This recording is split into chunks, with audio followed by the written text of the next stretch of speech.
Monster Synthesis Master. Chapter 61. The more dangerous it is, the more high profile it is. Sharpen. Link ordered once more, and all the silver formation wall ants quickly gathered together. Their originally angular bodies combined together, like a tight, seamless puzzle. Like a transformer, all the excess parts shrank and condensed into 5 silver metal arrows. Each arrow was 20 centimeters long, silver in color, and had a smooth surface. At the end of the arrow, there were metal wings of the formation wall ant, which vibrated at a high frequency to maintain balance. Whoosh! Link whistled, signaling for the arrows to attack. 5 metal arrows were suspended in the air, aimed at the sandbags that were practicing not far away. A pop sound came from the air, and the sandbag was directly chiseled through. The sand inside flowed down through the 2 holes in front and back. Link took a closer look. The front and back holes were clean and neat. There were no signs of the holes turning outwards or being deformed. This mark could only be left behind by an extremely sharp and high-speed object. It can even penetrate a thick sandbag with one strike, let alone pierce through a body.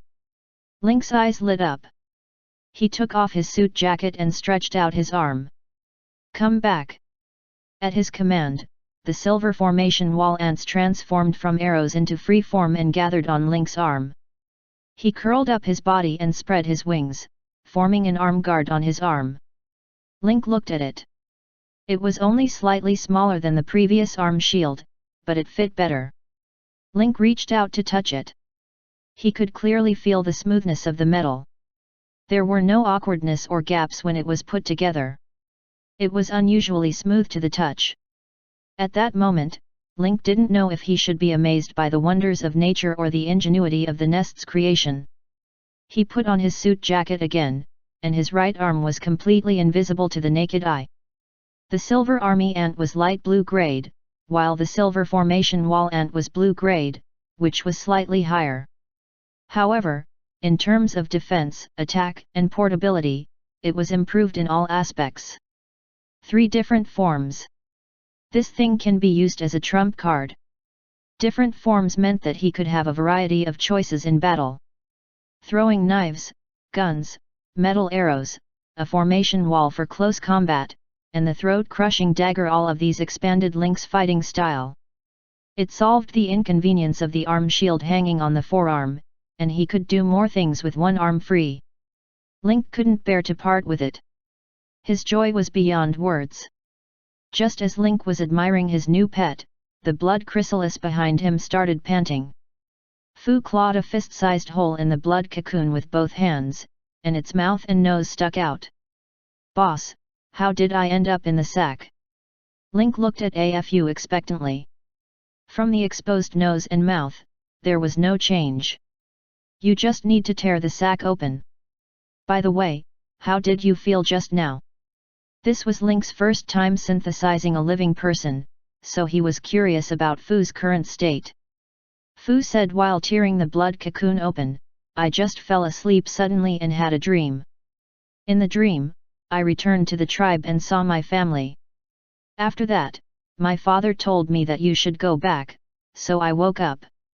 Fu came out of the blood cocoon, and there were no visible changes on the outside. However, when Lin Ke saw Fu's stats, he was completely dumbfounded. Monster attributes. Name, Forbes. Grade, dark blue. Race, carbon-based human. Attribute, mysterious affinity. Level, 10. Initial skill 1, enhanced backpack LV1, the ductility of latex grants the backpack greater storage capacity, allowing one to enjoy a 2 cubic meters super large storage space. Initial skill 2, body spiritualization level 1, when the body enters a semi-transparent spiritualization state, it can penetrate matter and become immune to physical damage. Duration of 1 minute. Cooldown of 24 hours.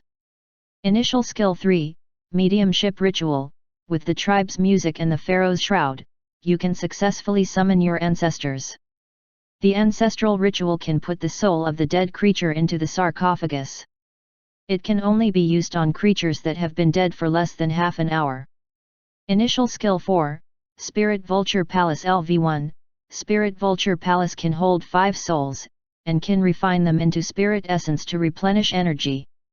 Evaluation: Wasteland Star has one more spiritualist. Link looked at Fu's new attributes, his mouth agape and speechless. This was the true protagonist. A dark blue synthetic creature with 4 skills would be a purple epic if it were just a little stronger. Lin Ke almost drooled at the sight of the skill. The 2 cubic meters huge backpack was more than enough to stuff a few people in, let alone stuff things in. With his body spiritualized, he could penetrate matter and was immune to physical damage. It was a godly skill. With the psychic ritual and the vulture's spirit palace, Fu instantly turned into a warden who harvested souls. He could also refine souls and turn them into a great tonic to replenish his energy. Fu, how do you feel now? Link asked expectantly. Fu scratched his head and carefully felt it. The expression on his face suddenly became one of surprise. Boss, what did you do to me? I suddenly feel like there are a lot of new things in my head. Link walked up to the boxing bag that was still leaking sand. The boxing bag was as thick as a person's arms and was about 1.5 meters tall. Link used the throat crusher to cut off the chain, and the boxing bag fell to the ground with a loud thud. You try to stuff this into your bag. Fu quickly stepped forward, took off the backpack, and opened the lid. Link tilted his head and looked inside. It was as dark as an abyss, and he couldn't see anything. Then, Fu put the boxing bag against the opening and lifted it. In an instant, the entire punching bag disappeared in front of him, along with the sand on the ground. After Fu finished packing, she closed the backpack and put it back on her shoulder. Is it heavy? Fu was also surprised. He opened his eyes wide and said, Boss, I can't feel any weight. Link walked around and looked at the backpack, which had not changed in appearance. He was amazed.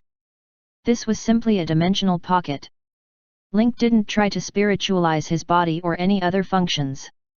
After all, body spiritualism was a skill that could be used to act tough for 1 minute and charge up for 24 hours. It was better to keep it. Link's eyes lit up and he patted Fu's shoulder. Fu, you've gotten what you wanted, and you've become stronger. Fu's eyes were also shining, and he kept nodding. Boss, I also feel that I've become stronger. As long as you're not bald, said Link, looking at her forehead. Looking at the new AFU, Link suddenly had an idea. Fu, wait for me outside. I have a mission for you. Fu obediently left the bedroom and went outside to help. When the thugs saw Fu, they all called him Brother Fu. 5 minutes later, Link walked out of his bedroom.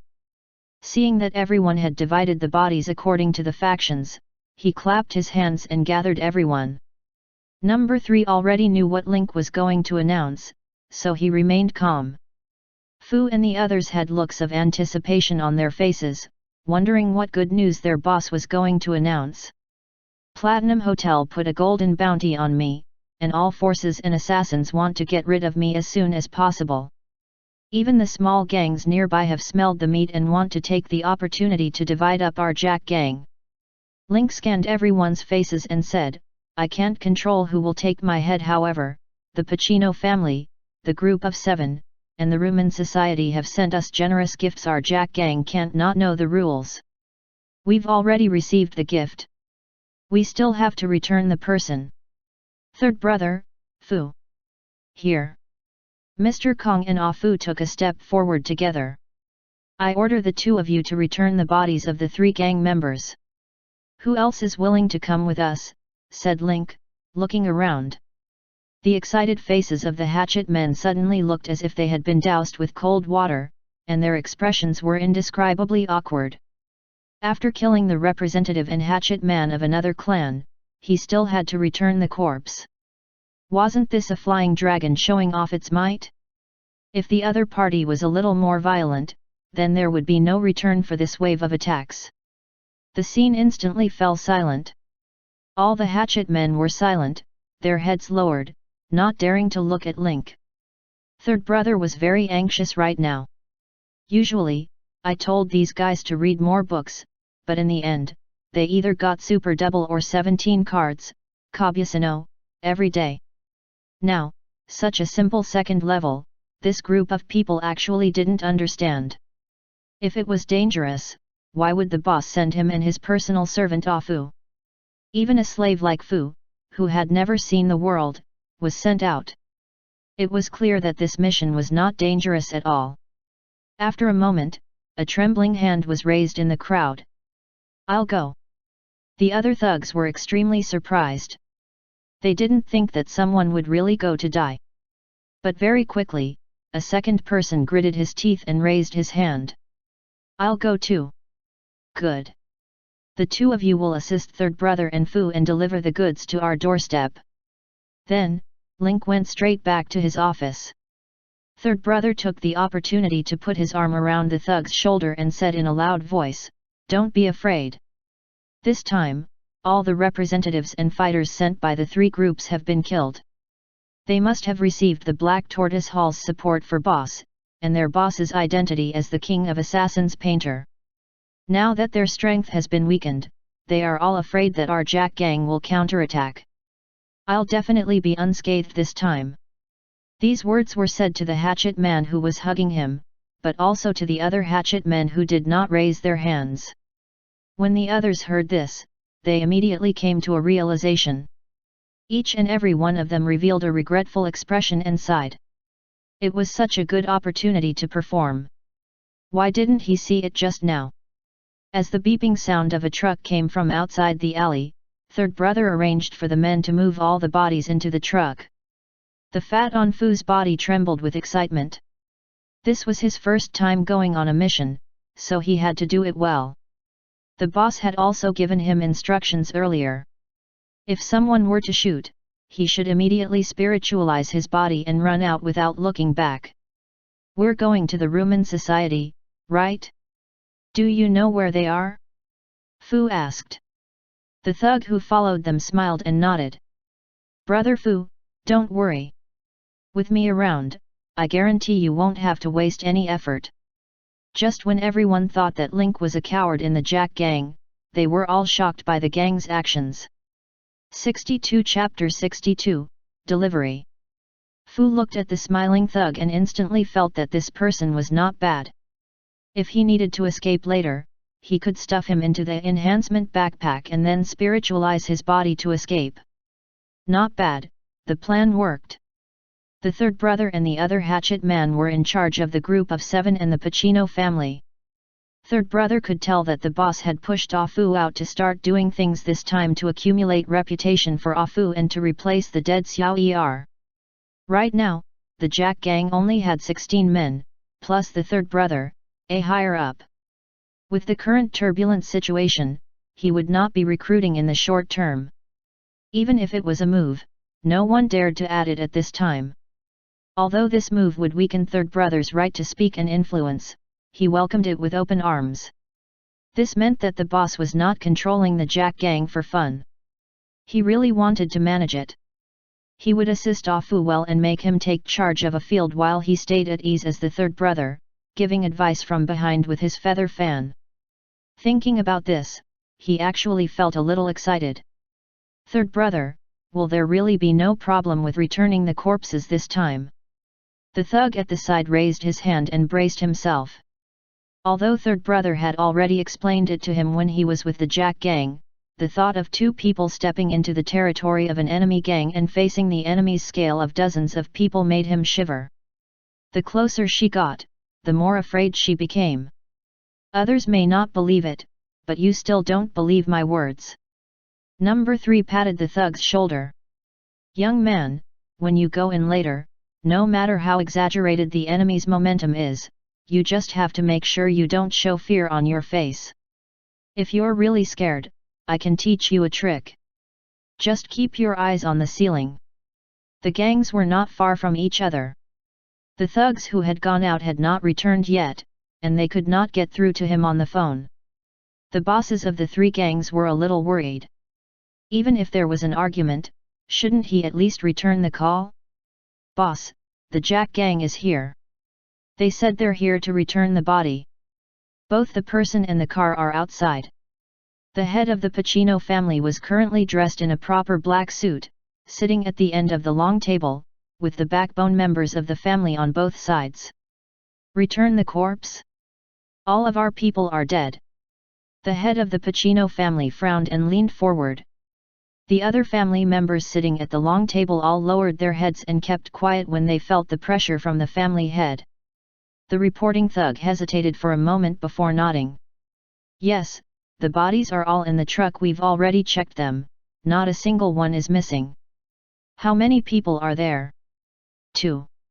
At this moment, the family members at the long table looked at each other, their eyes filled with shock. Detestable, you dare to come with just 2 people, do you think that there's no one in the Pacino family? Master, these 2 are here to show off. We can't let them go back. Some people frowned and were puzzled. What's going on?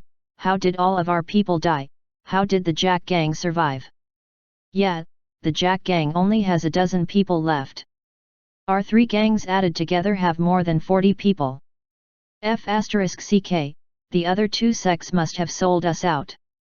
They betrayed us. Bang! Bang! At the end of the long table, the head of the family reached out and slammed the table, and a loud sound echoed in the room. The chattering family members all shut their mouths. Bring the 2 of them up, and bring the corpses in as well. The clan head's words were like an imperial edict, and his subordinates immediately carried it out. It didn't take long for Old San and the hatchet men of the Jack gang to be brought in with guns pointed at them. Boss, I've already searched him. He didn't bring a gun. The hatchet men of the Jack gang usually only met the other party's minions. When did they have the opportunity to enter the other party's base without weapons? The thug gritted his teeth in his heart. If I can make it back alive from this wave, I'll definitely blow it up. The thug glanced at the long table of the Pacino family, which was said to be all orders come from here. The people sitting at the long table all had serious expressions and strong auras. The thug was so scared that he immediately raised his head and stared at the ceiling the whole time, as his third brother had said. Mr. Kong smiled, neither servile nor overbearing. The Pacino family's men then carried in the corpses and placed them on the ground. The 2 men from the Jack gang, one smiling and the other arrogant, looked as if they were proud of their achievements. This infuriated the Pacino family even more. They gritted their teeth and clenched their fists. The third brother was calm and composed. He took a step forward and said, Master Pacino, our boss Link has ordered me to bring back the bodies of your men, and to thank you for your gift. As soon as he said that, the Pacino family members were all so angry that their eyes were burning, and they wanted to skin the third brother alive. The thug's mind went blank. F***ck, didn't you say you wanted to send me a corpse? How could he walk out of this alive after such a direct provocation? Do you want to die?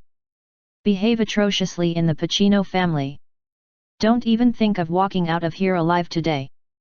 The thugs behind all stood up, took out their guns, and loaded them. The sound of them clicking and loading the guns was so loud that it made people's scalps numb. The face of the Pacino family's master, which was not angry but still dignified, was also covered with a layer of gloom. Retreat. With just these 4 words, all the hatchet men trembled and put away their guns unwillingly. Your boss didn't say anything else? Patriarch Pacino asked. No. Then you can leave. As soon as the Pacino's patriarch finished speaking, the other members couldn't sit still. Master, 2 people from Jack's gang came over to show off their strength. If we let them go directly, wouldn't that be degrading our family's prestige? I request to execute the 2 of them immediately and hang their bodies on the street in our territory as a warning to the others. Additional discussion. The Pacino family's head slammed the scepter on the ground and shouted, Bastard! Do you still have me, the head of the family, in your eyes? The indignant family members quickly lowered their heads, because they all saw the true fire in the family head's eyes. After sending the 2 of them off, the Patsino family's master threw his scepter away and shouted, "Do you think I'm willing to suffer a loss? Do you think I want to see my own people die? Do you think I'm willing to see other people flaunting their power in my territory? Do you know who's behind Link? It's the painter." All the members, including the thugs, were trembling. "Master, is it the artist of the King of Assassins?" "Nonsense! Besides him, who else can make me so tolerant?" "But didn't the Qin Zhuan painter retire 5 years ago, Qin Zhuan? He's back." "I didn't believe it at first, but the Suanwu Hall protected me on the street, and Mr. Turtle admitted it. Just now, I got someone to pull strings and get the news from the Platinum Hotel. This matter has already spread throughout the hotel." The painter gave his only recommendation to the new boss of the Jack Gang, Link. Upon hearing that the painter was behind Link, the arrogant and angry family members instantly became like frosted eggplants. "Then, family head, what should we do now?" "Don't touch the Jack Gang for the time being. There are other forces behind this, and we'll only be cannon fodder if we get involved. We'll just wait and see." The head of the family stood up and walked towards the corpse. The other members also got up and followed. "Open all the body bags, let me see." The lackeys unzipped the corpse bag, and the Pacino family members immediately backed away. Except for the master, everyone else actually backed away. The representative he had sent out was a capable member of the family, but at this moment, he was covered in blood and had been deformed beyond recognition. His face was ferocious and terrifying. The crowd still managed to recognize him from the gold tooth and the ring on his finger. Looking at the other corpses, although their skin was intact, the horror on their faces increased instead of decreasing. All of them died with their necks burst open, their throats cut by extremely sharp things. Some of the female members were trembling in fear. The hatchet men that were sent out all died in the same way, and they looked creepy. "This Bayan." Some of them gathered their courage and went forward to check on them one by one. In less than a minute, they returned with a grave expression. Their throats were pierced by sharp objects. They were all killed in one hit. Who did this? Was it an artist? According to the time, the head of the Pacino family lowered his head. After the confrontation between White Crane Hall and Black Tortoise Hall, Link rushed back to the Jack Gang. Then he met the 3 factions who were splitting the profits. He then killed all 3 factions by himself. This Wufu. Everyone in the Wufu family looked at each other, shocked by the analysis of their family head. That's impossible. One person against more than 40 people? How can someone who caught the eye of a painter be ordinary? The top 2 assassins on the assassin ranking list went to the painter 5 years ago to fight for the recommendation, but they all returned in failure. Now that the painter has given the spot to Link, do you think it's impossible? This Bayan. The family members were speechless. Thinking about the achievements of the Shining and the Nightmare, even such a person could not get the recognition of the painter. How terrifying would Link be if he was acknowledged? Listen to my orders. During this period of time, all members are not allowed to leave the Pacino family's territory. Those who disobey will be immediately expelled from the gang, and there will be no mercy. Third and the thug walked out of the Pacino family's big villa. The thug let out a breath of air and said, "Phew! You really scared me to death just now. I didn't expect that we could really walk out alive. It's just a small gang, they're too overcautious," third brother said with a normal expression. "In addition, the news about boss today is really heavy. It's normal for them to be afraid.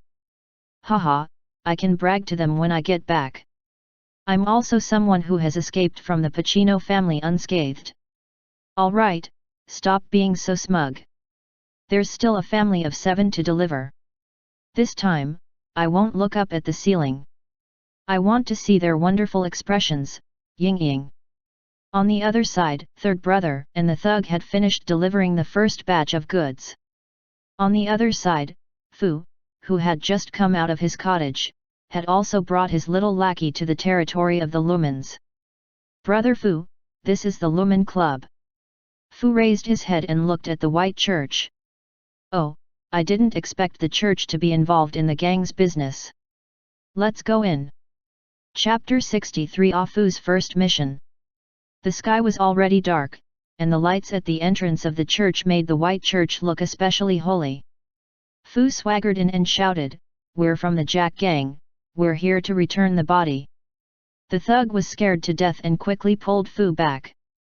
"Brother Fu, we can't go any further. We have to wait here for them to pick us up. We're not here to fight." Ah Fu quickly waved his hand.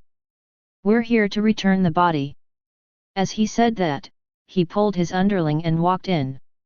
The thug was so scared that his face turned pale and his soul flew away. "Brother Fu, I don't want to die." This had to be done according to the rules.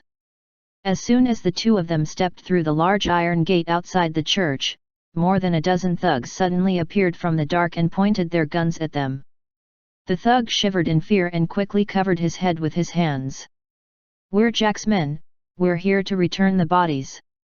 We didn't bring any weapons, we don't have any ill intentions." Fu, on the other hand, had a silly look on his face. He kept nodding his head and murmured, 1, 2, 3, 4. After he finished counting, he said with a happy expression, "Ah, the number is just right. All of you, come over and help carry your brothers' bodies in. It's just the two of us, we can't move it." He placed his hands on his hips and directed everyone, not treating himself as an outsider in the slightest. The thug's face turned pale, and he shouted in his heart, "Third brother has wronged me." The Rumen clan's thugs were so angry that their breathing became heavy, and their faces turned ashen. "Wasn't this 2F*ing overboard? He killed our people, and now he's trespassing on our territory. He's even giving orders as if nothing happened. If it wasn't for the guild leader's order, this fatty would have been shot to death by everyone." Seeing that the other party was not moving, Fu stretched out his hand and beckoned, "What are you waiting for? Come and help move the body." At this time, Rumen, who was in charge of the guards, would look at the head of the hitmen and signal them to search the body and arrange for people to carry the body out of the truck. "Bring them in," the leader of the thugs said fiercely. Fu's expression didn't change much, and he asked his underling, "Even the church is starting to change?" "This place is the church during the day," the thug said. "At night, it's the headquarters of the Roman society. The nature of the Roman society is a little special. It's essentially a church force." Ah Fu suddenly understood. "I see. My father used to carry coffins in the day and help out at night. That's what it means, right?" The thug's face twitched, and his fists were clenched. If it wasn't for the guild leader's order not to attack, he would have killed Fu right now. After entering the church, the members of the Rumen society were all sitting on wooden benches, praying with their hands together. On the small meeting platform in front of the church, a white-haired old man wearing a black priest suit and glasses with white hair looked particularly elegant, easygoing, and wise. He held a scripture book in one hand and a silver cross in the other, chanting something softly. Fu furrowed his brows slightly. He would have thought that the chanting was rap if he had seen it. This church is full of believers who are praying. Where's the boss of the Roman Curia? Fu looked around, but other than the tattooed and clenched teeth thugs around him, the rest were all church believers. The underling beside him nudged Ah Fu with his elbow and winked at her. "Brother Fu, that old priest on the stage is the boss of the Rumen society." "Ah? A guild leader is also a part-time priest." Fu's surprised voice was very loud, interrupting the old priest's chanting rap on the stage. All the believers turned around and glared at him. The thug pointed his gun at the two men's waists, pinched his throat, and scolded, "You're looking for death, you actually interrupted the president's prayer." Fu raised his hands unwillingly and felt the cold muzzle of the gun on his back.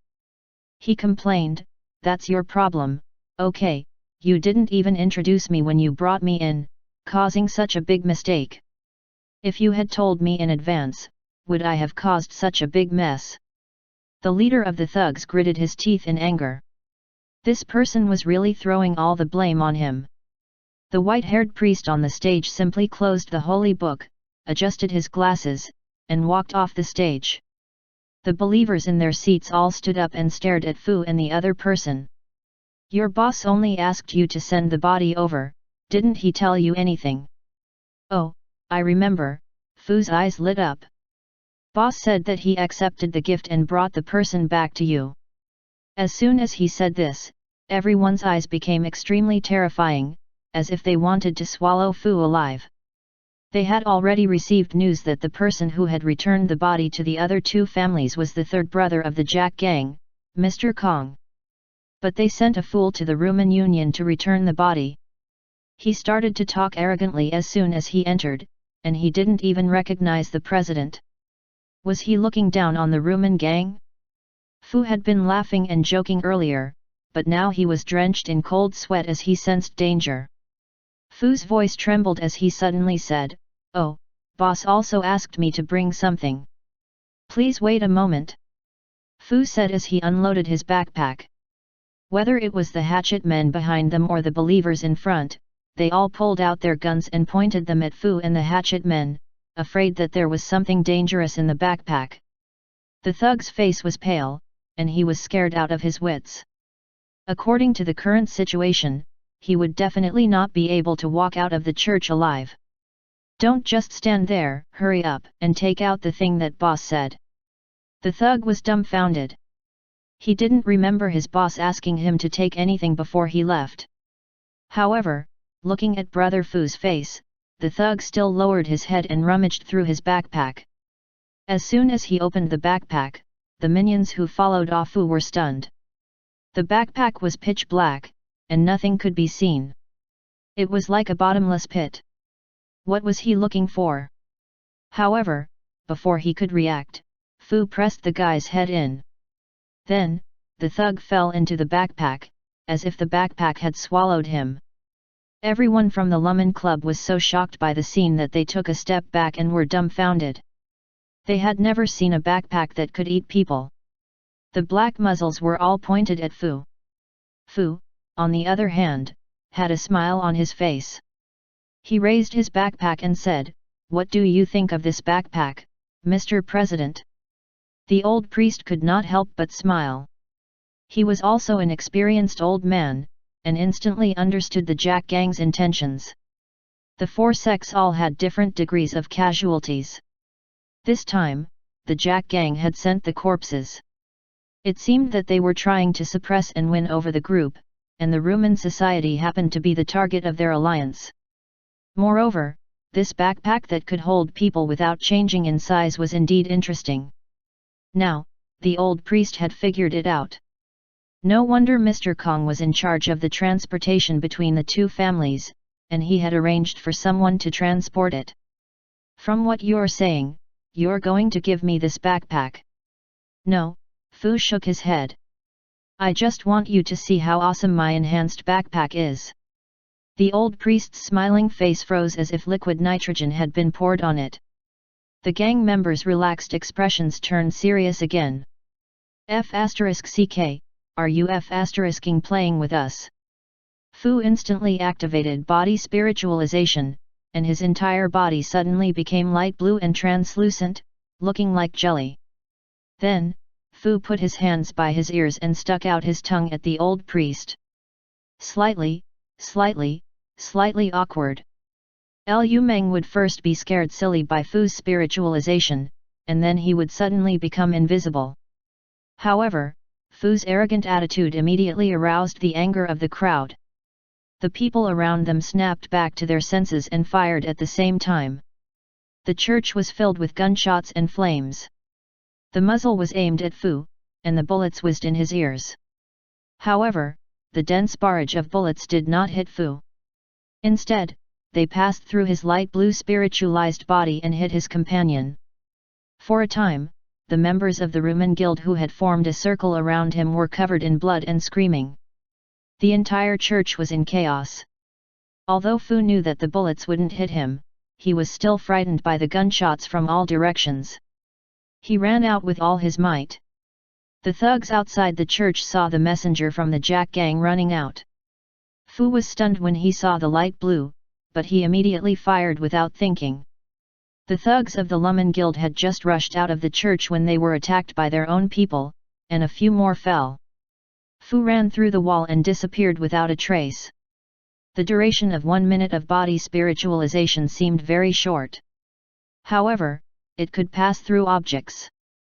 Fu ran straight through the building. He saw a housewife making dinner on the first floor, a young couple having a big fight in the bathroom next door, an old auntie doing aerobics, an old man staring at the TV in a daze, and a mysterious man wearing a headscarf sitting in the center of the runic magic circle with his eyes closed. When Ah Fu ran through the building, she could even faintly hear the screams coming from the building. In the blink of an eye, Fu had crossed 2 streets. Just before the time was up, he stopped in an alley. Phew, that was close, Fu patted his chest. He could feel his heart beating so fast that it was about to jump out of his throat. He put down his backpack and reached out to pull the thug out. In the pitch-black backpack space, the thug was scared to death. He thought he was going to die, and he held the leaking boxing bag tightly. After being dragged out by Fu, he was dumbfounded when he saw the light of day again. "Brother Fu, where are we? I've brought you out of here." The thug walked out of the alley and took a look. This place was really not far from the Jack gang. He was still in the Rumen Club before, and in the blink of an eye, he appeared near the Jack gang. This seemingly simple-minded brother Fu actually had this kind of ability? What about the matter of sending corpses over? The thug asked carefully. Fu pouted, her face full of frustration. It should be a failure, Ying Luo. Chapter 63 Ah Fu's first mission. The sky was already dark, and the lights at the entrance of the church made the white church look especially holy. Fu swaggered in and shouted, "We're from the Jack gang, we're here to return the body." The thug was scared to death and quickly pulled Fu back. "Brother Fu, we can't go any further. We have to wait here for them to pick us up. We're not here to fight." Ah Fu quickly waved his hand. "We're here to return the body." As he said that, he pulled his underling and walked in. The thug was so scared that his face turned pale and his soul flew away. "Brother Fu, I don't want to die. This had to be done according to the rules." As soon as the two of them stepped through the large iron gate outside the church, more than a dozen thugs suddenly appeared from the dark and pointed their guns at them. The thug shivered in fear and quickly covered his head with his hands. "We're Jack's men, we're here to return the bodies. We didn't bring any weapons, we don't have any ill intentions." Fu, on the other hand, had a silly look on his face. He kept nodding his head and murmured, 1, 2, 3, 4. After he finished counting, he said with a happy expression, "Ah, the number is just right. All of you, come over and help carry your brothers' bodies in. It's just the two of us, we can't move it." He placed his hands on his hips and directed everyone, not treating himself as an outsider in the slightest. The thug's face turned pale, and he shouted in his heart, "Third brother has wronged me." The Rumen clan's thugs were so angry that their breathing became heavy, and their faces turned ashen. "Wasn't this 2F*ing overboard? He killed our people, and now he's trespassing on our territory. He's even giving orders as if nothing happened. If it wasn't for the guild leader's order, this fatty would have been shot to death by everyone." Seeing that the other party was not moving, Fu stretched out his hand and beckoned, "What are you waiting for? Come and help move the body." At this time, Rumen, who was in charge of the guards, would look at the head of the hitmen and signal them to search the body and arrange for people to carry the body out of the truck. "Bring them in," the leader of the thugs said fiercely. Fu's expression didn't change much, and he asked his underling, "Even the church is starting to change?" "This place is the church during the day," the thug said. "At night, it's the headquarters of the Roman society. The nature of the Roman society is a little special. It's essentially a church force." Ah Fu suddenly understood. "I see. My father used to carry coffins in the day and help out at night. That's what it means, right? The thug's face twitched, and his fists were clenched. If it wasn't for the guild leader's order not to attack, he would have killed Fu right now. After entering the church, the members of the Rumen society were all sitting on wooden benches, praying with their hands together. On the small meeting platform in front of the church, a white-haired old man wearing a black priest suit and glasses with white hair looked particularly elegant, easygoing, and wise. He held a scripture book in one hand and a silver cross in the other, chanting something softly. Fu furrowed his brows slightly. He would have thought that the chanting was rap if he had seen it. This church is full of believers who are praying. Where's the boss of the Roman Curia? Fu looked around, but other than the tattooed and clenched teeth thugs around him, the rest were all church believers. The underling beside him nudged off Fu with his elbow and winked at her. Brother Fu, that old priest on the stage is the boss of the Rumen society. Ah! A guild leader is also a part-time priest. Fu's surprised voice was very loud, interrupting the old priest's chanting rap on the stage. All the believers turned around and glared at him. The thug pointed his gun at the two men's waists, pinched his throat, and scolded, "You're looking for death, you actually interrupted the president's prayer." Fu raised his hands unwillingly and felt the cold muzzle of the gun on his back. He complained, "That's your problem, okay, you didn't even introduce me when you brought me in, causing such a big mistake. If you had told me in advance, would I have caused such a big mess?" The leader of the thugs gritted his teeth in anger. This person was really throwing all the blame on him. The white-haired priest on the stage simply closed the holy book, adjusted his glasses, and walked off the stage. The believers in their seats all stood up and stared at Fu and the other person. "Your boss only asked you to send the body over, didn't he tell you anything?" "Oh, I remember," Fu's eyes lit up. "Boss said that he accepted the gift and brought the person back to you." As soon as he said this, everyone's eyes became extremely terrifying, as if they wanted to swallow Fu alive. They had already received news that the person who had returned the body to the other two families was the third brother of the Jack gang, Mr. Kong. But they sent a fool to the Rumen Union to return the body. He started to talk arrogantly as soon as he entered, and he didn't even recognize the president. Was he looking down on the Rumen gang? Fu had been laughing and joking earlier, but now he was drenched in cold sweat as he sensed danger. Fu's voice trembled as he suddenly said, "Oh, boss also asked me to bring something. Please wait a moment," Fu said as he unloaded his backpack. Whether it was the hatchet men behind them or the believers in front, they all pulled out their guns and pointed them at Fu and the hatchet men, afraid that there was something dangerous in the backpack. The thug's face was pale, and he was scared out of his wits. According to the current situation, he would definitely not be able to walk out of the church alive. "Don't just stand there, hurry up and take out the thing that boss said." The thug was dumbfounded. He didn't remember his boss asking him to take anything before he left. However, looking at Brother Fu's face, the thug still lowered his head and rummaged through his backpack. As soon as he opened the backpack, the minions who followed Fu were stunned. The backpack was pitch black, and nothing could be seen. It was like a bottomless pit. What was he looking for? However, before he could react, Fu pressed the guy's head in. Then, the thug fell into the backpack, as if the backpack had swallowed him. Everyone from the Lumen Club was so shocked by the scene that they took a step back and were dumbfounded. They had never seen a backpack that could eat people. The black muzzles were all pointed at Fu. Fu, on the other hand, had a smile on his face. He raised his backpack and said, "What do you think of this backpack, Mr. President?" The old priest could not help but smile.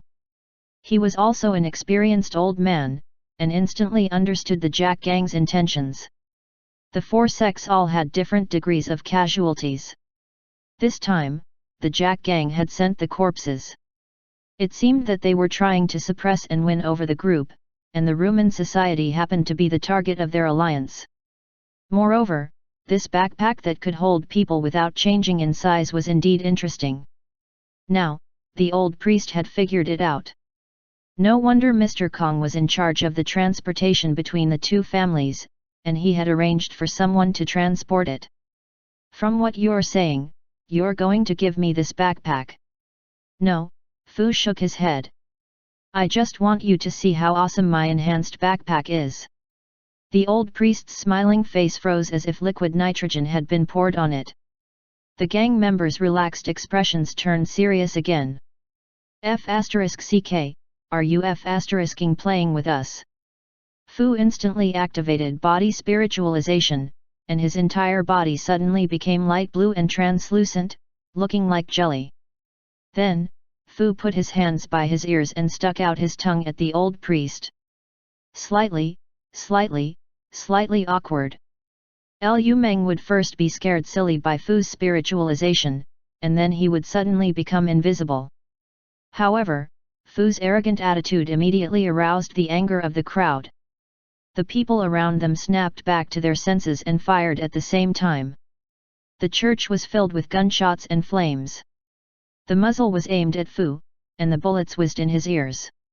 However, the dense barrage of bullets did not hit Fu. Instead, they passed through his light blue spiritualized body and hit his companion.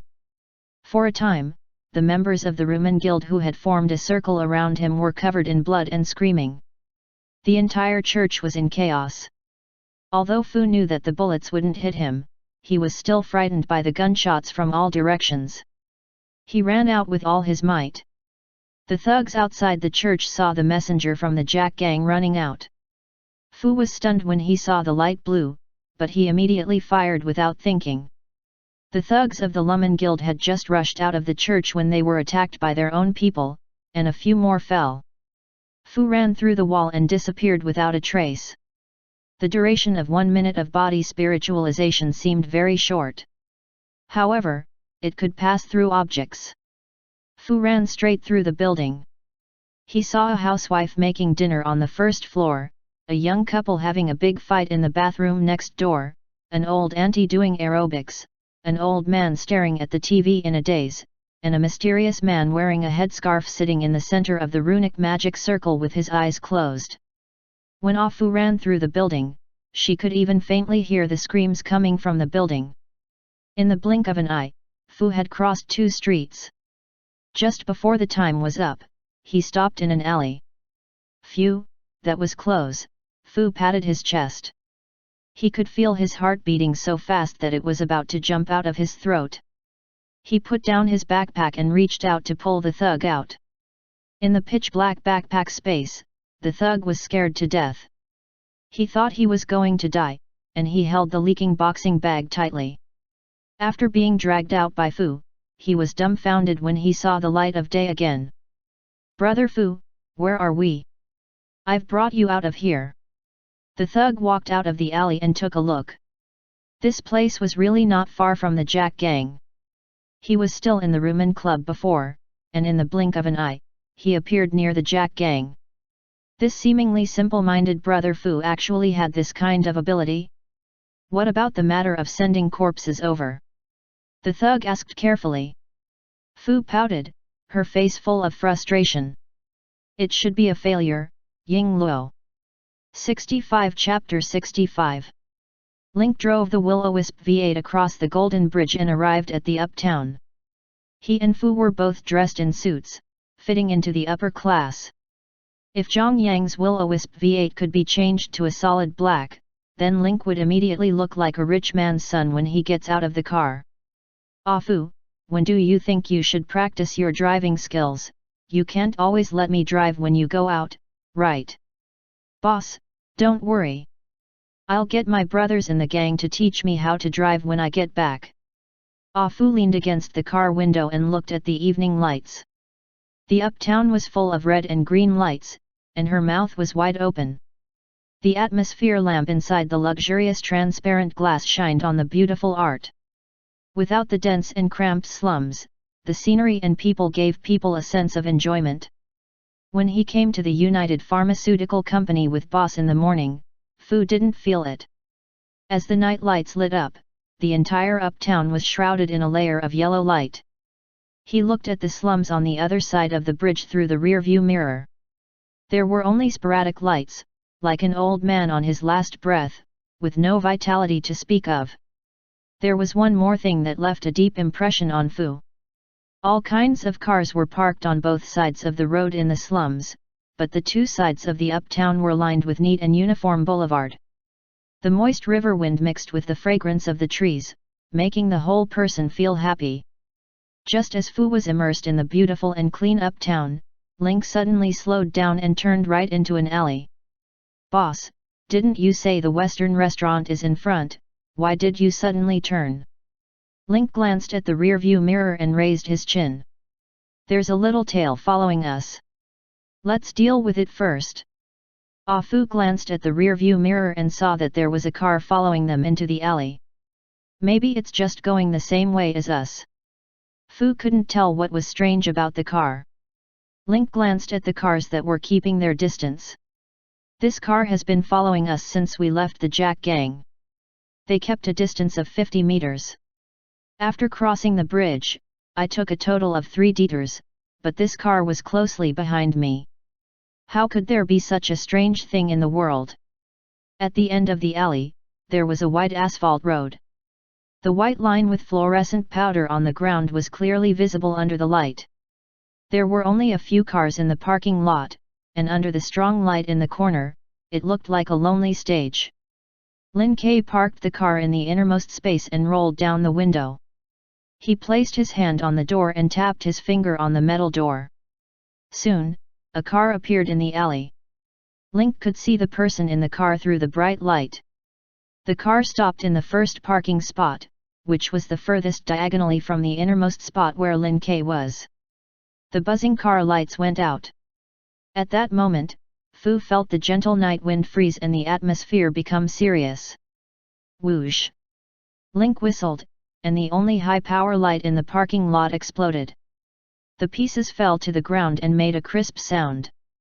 Suddenly, the entire parking lot was shrouded in darkness. Squeak! The treasure-hunting mouse stood on Link's shoulder, looking like a captain setting sail. And the sand sculpture had flown to the extinguished high-power lamp, like a statue. These two little guys were eager to end the battle, especially the dumbass. The steak and red wine were so close, but now an assassin suddenly appeared and delayed its precious upper-class time. The idiot was very annoyed. The treasure-hunting mouse scouted the surroundings. There was only one enemy in the entire parking lot, and it could sense a lot of metal on him. The killer had been lurking outside ever since Link returned to the Jack gang. In Shandu, gold bounties were rare. A gold bounty every month was already the limit. After all, the structure of Sand City was complicated, and there were many forces. It was also adjacent to the machinery faith, so the turnover rate was high. There were many bounty hunters and assassins active around the Gobi and Sand City. In Shandu, there were many things that didn't need to be completely solved through the Platinum Hotel's reward. However, if they spent a large amount of money on the bounty, it would definitely attract more attention. There was an unspoken rule in the Platinum Hotel. The rewards in Shandu had always been more dangerous. The Sand City did not have a strict and robust official organization like Dragon City, nor did it have the iron-fisted rule of Fa yet. Compared to the two, the formation of Shandu was more like the wasteland gang in the desert, where various warlords formed a group and shared their interests. Therefore, more people would see the reward offered by the Platinum Hotel in Shandu, and more people would accept it.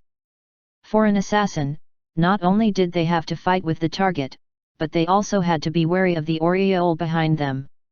The killer's car engine was turned off. Seeing that the only light source had been destroyed, the corner of his mouth unconsciously raised into a smile. "This has saved me a lot of trouble." The killer took out a pair of goggles from the black bag in the passenger seat and put them on. The killer got out of the car with the package, then threw the package to the center of the parking lot. He took out 2 pistols from his waist and began to approach. After the killer put on the night vision goggles, the dark vision in front of him turned green. In the car in the distance, there were two clear neon green figures. Before he accepted the order, he had studied Link's combat style through the surveillance cameras at the black market's back door. Link's main attack method was still his firearms. With the retractable arm shield on his right arm, he could deal a lot of damage to the enemy behind him. The second thing to note was that he seemed to have the ability to summon sandstorms. The sandstorm's range was not large, but it would seriously hinder vision. This was also the reason why he had night vision today. His plan was to suppress Link from a distance. Inside the black package, there were electronic interceptors, assault rifles, and other suppressive firearms. Once he got close, he would kill Link with powerful firepower. Seeing that Link was still sitting in the car, the assassin couldn't help but smile. "Are you planning to use the car as cover? He's too young." As soon as he finished speaking, the killer suddenly frowned. He suddenly heard a buzzing sound in his ear. There are flies in the middle of the night." The killer casually waved his hand twice to disperse the flies. At the same time, he took a deep breath and prepared to launch a thunderous attack. However, the flies that had just been dispelled flew to his ears again and buzzed. Being disturbed at the critical moment, the killer was so angry that he became bold. He waved his hand and slapped all the flies to the ground, then stepped on them to death. As soon as he stepped on it, there was a slight sound of a fly being crushed by the sole of his shoe, followed by an explosion. "Arg!" The assassin screamed and fell to the ground. Although the explosion wasn't fatal, a fist-sized hole had been blasted in the ground. At the same time, one of his feet had been shattered. His right leg was missing, leaving only the bones and flesh around his ankle. The excruciating pain tortured the killer, but he was still clear-headed. Although he didn't understand why the fly suddenly exploded, he knew that he had lost his ability to fight. If he didn't run now, he wouldn't have the chance to escape. He endured the pain and threw a smoke grenade beside him. Pucci! The smoke bomb quickly released a thick cloud of smoke, which was more effective in covering the body in the dark. The killer gritted his teeth, his expression ferocious as he struggled to get up from the ground. He only had one leg, and it wasn't enough to support his body's balance. As he staggered, his right leg was blown off, and he used his calf bone to support himself on the ground. His bones and flesh came into direct contact with the asphalt. One could even hear the sound of his bones cracking. It was the crisp sound of his body breaking under the weight of his body. The excruciating pain made the killer wish he was dead. Whoosh! Just as the killer was trying his best to run towards the car, he suddenly heard a high-pitched whistle from behind. The next second, a sharp metal arrow pierced through his left kneecap. The huge force pulled him down and he fell to the ground. Ah! There was another heart-wrenching scream. Both of his legs had been crippled. At this moment, the killer was already drenched in sweat. The killer turned over with difficulty. He knew that he could not escape, so he aimed his guns at the smoke. In the night vision device, a green figure appeared, slowly approaching him. Bang bang bang! The bullets from the two guns were like splashing water, pouring down on the other party's body. However, the figure in the night vision device did not dodge at all and did not seem to be hit by the bullet at all. The killer panicked. He was not a mutated human. The only thing that allowed him to stand on his own was his own marksmanship and his familiarity with each gun. At a distance of 30 to 40 meters, the other party did not have any means of dodging or cover. At this distance, the shot would definitely hit. But now, the other party seemed to be fine and was still approaching with slow steps. A sense of despair spread from the bottom of the killer's heart. There was no information on these methods in Link's information, and it was not reflected in the surveillance footage either. Whoosh! Another whistle. The killer quickly looked in front of him, but in a flash, another metal arrow pierced through the smoke and landed on his thigh, firmly nailing his leg to the ground. Damn Chien! The night vision goggles could see people, but they couldn't see the thin metal arrows. The bullets from both guns were empty, and the smoke bomb's effect gradually faded. Fu also got out of the car, took out a searchlight from his backpack, and turned it on. In an instant, a beam of light broke through the darkness. A figure suddenly appeared in front of the killer. As the figure got closer, more details were revealed to the killer. Link was dressed in a neat suit. He held a cute little mouse in his left hand and gently stroked its back with his right. There was a faint silver light behind him. She walked towards him without any expression on her face. Link stopped about 10 feet away from the assassin. The light from the searchlight extended his shadow and swallowed the assassin whole. "Do you have any last words?" Link said slowly, like an emotionless god. His voice was unquestionable. "Don't you know that your expression is very annoying?" the killer sneered. As soon as he finished speaking, the assassin quickly pulled out a hidden pistol from the side of his exploded right leg and shot at Link. However, when the bullet was fired, it created a trail of sparks before it could even get close to Link. Link, on the other hand, stood where he was without moving. If one looked closely, they would see that there was an iron curtain floating in front of Link, blocking all the bullets. Just this. A disdainful smile appeared on Link's face as he turned to leave. "Fu, do you want to try out your new ability?" Fu set up the searchlight on the car and happily took out a large handkerchief with old edges and rolled up with thread. She walked up to the car with cheerful steps. Whoosh! With another whistle, the iron curtain beside Link transformed into 3 metal arrows. They flew into the sky and shot down. Shua shua shua! The arrows were shot at the killer's heads. Before Link could even take 2 steps, 2 system notifications popped up. Your Silver Formation Wall Ant has killed a level 15 plus, Elite, Assassin. You have received 15,000 experience points. The first wave of Golden Bounty battle has ended. You have received a perfect evaluation and 10,000 experience points. Link raised an eyebrow. Ayo, not bad. He actually got a perfect evaluation. Fu bared her white teeth and ran over excitedly from a distance. Then, boss, I'll start the mediumship ritual. Link nodded.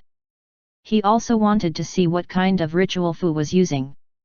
As soon as he finished speaking, Fu stepped forward happily, humming rhythmic music, twisting his fat body, and waving the pharaoh's shroud in his hand to the rhythm. Here's the BGM, Astronaya. With the rhythm of the music, a few souls in suits and leather shoes appeared in the darkness in the distance. Chapter 66 Little Guy, it turns out that you're also an upper-class person. Fu was dancing at the front.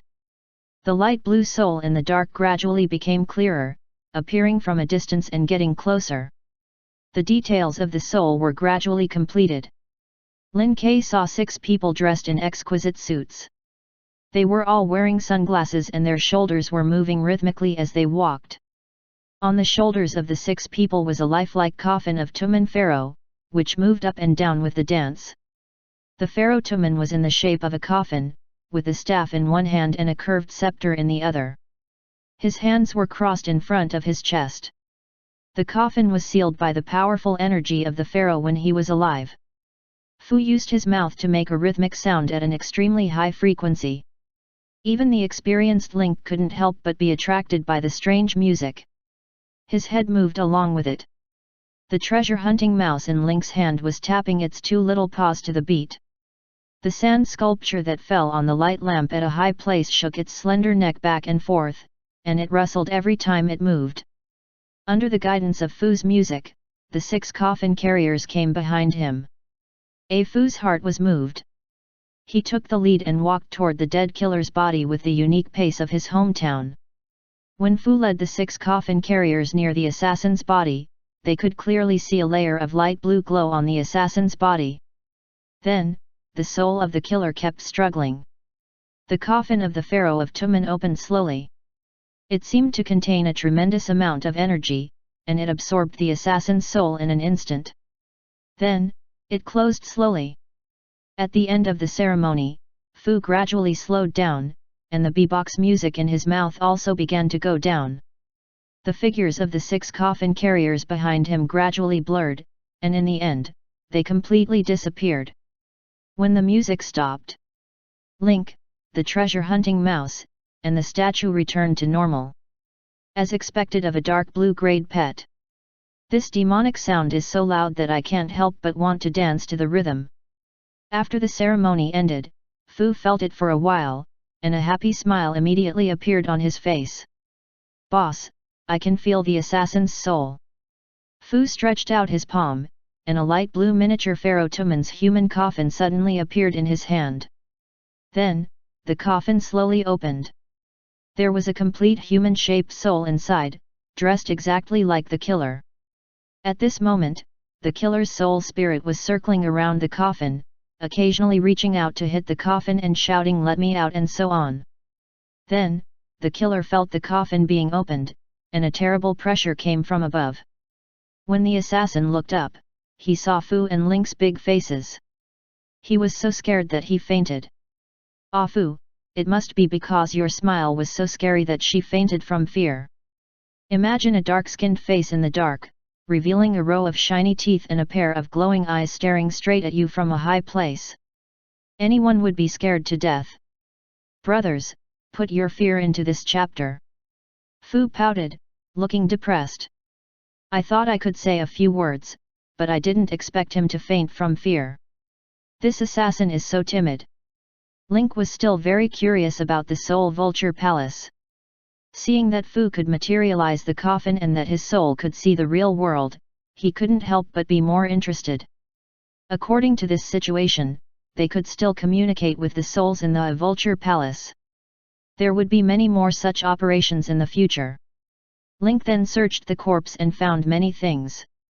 "You have received night vision goggles, mysterious key, 26 omniscient silver coins, portable mini pistol, Bison P90 double guns, 5,600 wasteland coins."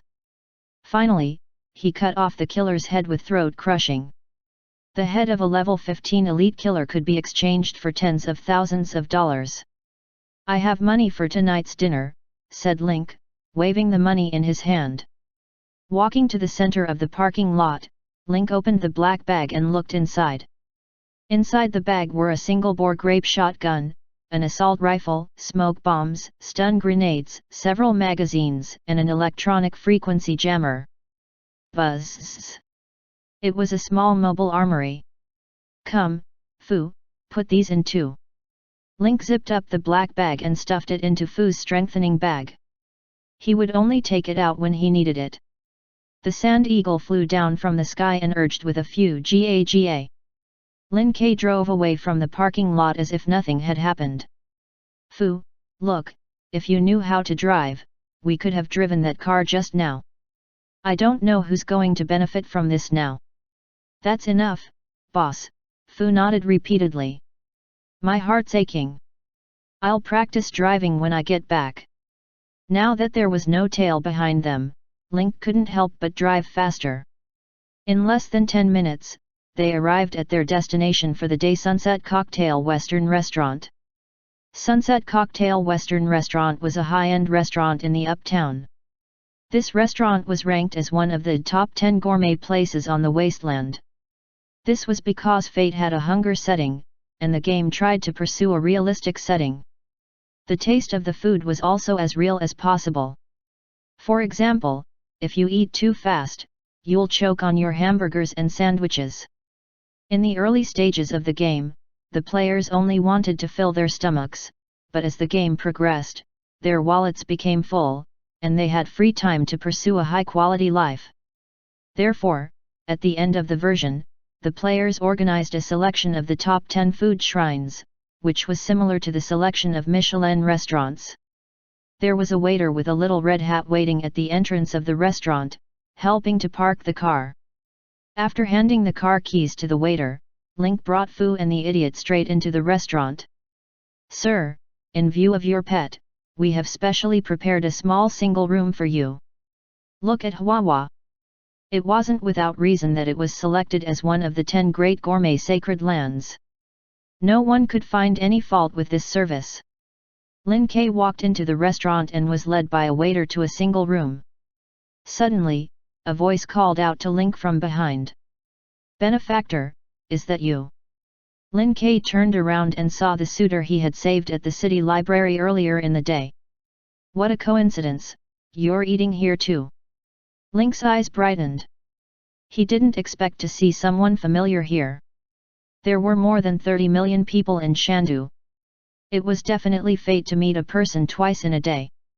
The young man walked forward excitedly. "Benefactor, you left in a hurry today, so we didn't have time to ask for your name. I didn't expect to meet you again here. I can only say that we're too fated. I'm here to eat with Jenny. If you don't mind, can we eat together?" Link smiled and raised his hand to decline. "Forget it. You two have been through a lot today. I won't disturb you two.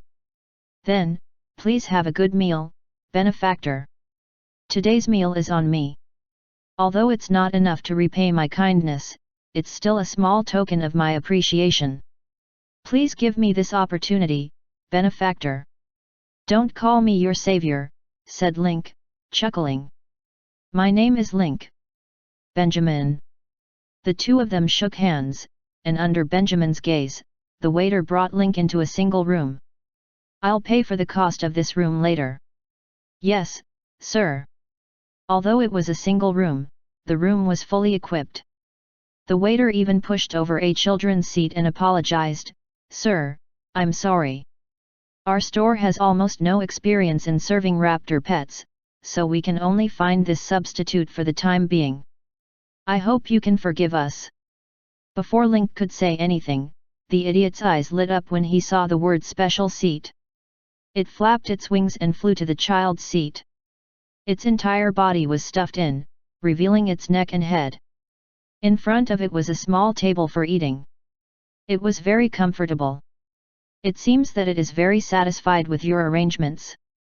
Then, Link ordered the shop's signature food and a bottle of old red wine. He didn't spend too much just because someone paid. The sand sculpture picked up a white cloth with its mouth and asked treasure hunting mouse to tie it around its neck. The whole condor suddenly became upper class. As the dishes were served and they enjoyed the delicious food, the day's fatigue was swept away. This was the best meal Link had since he was reborn. With delicious food in front of him, all his worries were swept away. However, after he finished eating, he still had to face the problem. While Afu and the dumbass were still devouring the delicacies on the table, Link crossed his arms in front of his chest and pondered over the current situation. After today's incident, the three small gangs around him should be a little more obedient. The biggest problem at the moment was not the gold reward, but the White Crane Hall and the mysterious organization of Men in Black. As one of the 6 halls of the water transport gang, the White Crane Hall had a strong influence in the slums. The most annoying thing was that White Crane Hall was the boss of the Jack gang. Although the old turtle of the Suanmu Hall had helped him today, he had made it clear before he left that he could only help once. Therefore, from now on, White Crane Hall would be Link's biggest obstacle. There was also the mysterious organization of Men in Black. They sent 4 level 15 elites in one go. The strange words they said before they died and the distribution of power in the small team made Link feel that there was a huge force behind this. But Link couldn't find a suitable organization from his memories. This unknown made him uneasy. To Lin Ke's relief, the Jack gang had a wild animal smuggling route, so he did not lack creatures for synthesis. Perhaps he could try to start from this hidden clue and open up the situation. By the time Link came back to his senses, he realized that everything on the table had been swept clean. The sand eagle, Fu, and treasure-seeking mouse were all half lying down, touching their round bellies and sighing in satisfaction.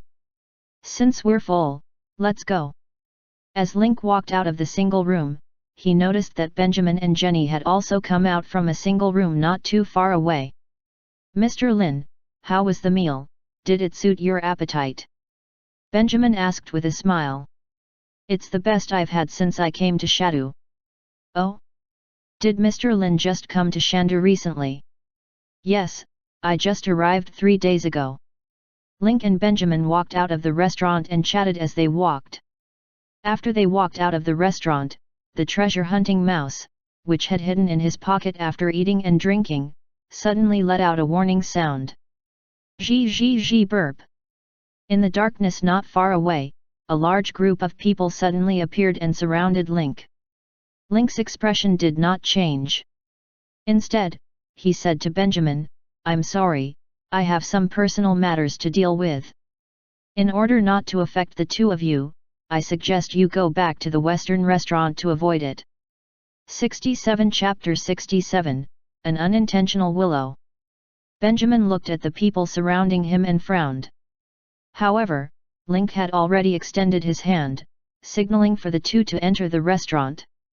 "Ben, let's listen to Mr. Lin and go to the Western restaurant first." Jenny saw so many thugs and quickly pulled Benjamin. "But Benjamin wanted to say something, but Jenny had already dragged him into the Western restaurant. There was a look of displeasure on Benjamin's face, but after Jenny whispered a few words into his ear, Benjamin's brows immediately relaxed, and he smiled. The two of them leaned against the door of the Western restaurant, watching the situation outside through the glass. Link looked at the white crane hall mark on the enemy's arm and couldn't help but say, "This white crane hall is really like a haunting ghost." In the afternoon on the street, the Suanwu Hall's elder turtle had helped out and allowed Link to be unscathed. He didn't expect White Crane Hall to be so insistent, taking advantage of his dinner time to surround him again. Link scanned the room. There were more than 20 thugs, as well as 10 and 11. For Link, this was just a small test of his skills. "Fu, you've already used your body's spirit transformation. You should hide in the Western restaurant first and come out when I'm done." Fu placed his hands behind his back and winked at Link. He whispered, "Boss, I took out 2 smoke bombs from my backpack while you were talking." Link was stunned. Fu seemed to have become smarter after the synthesis and knew to make preparations first.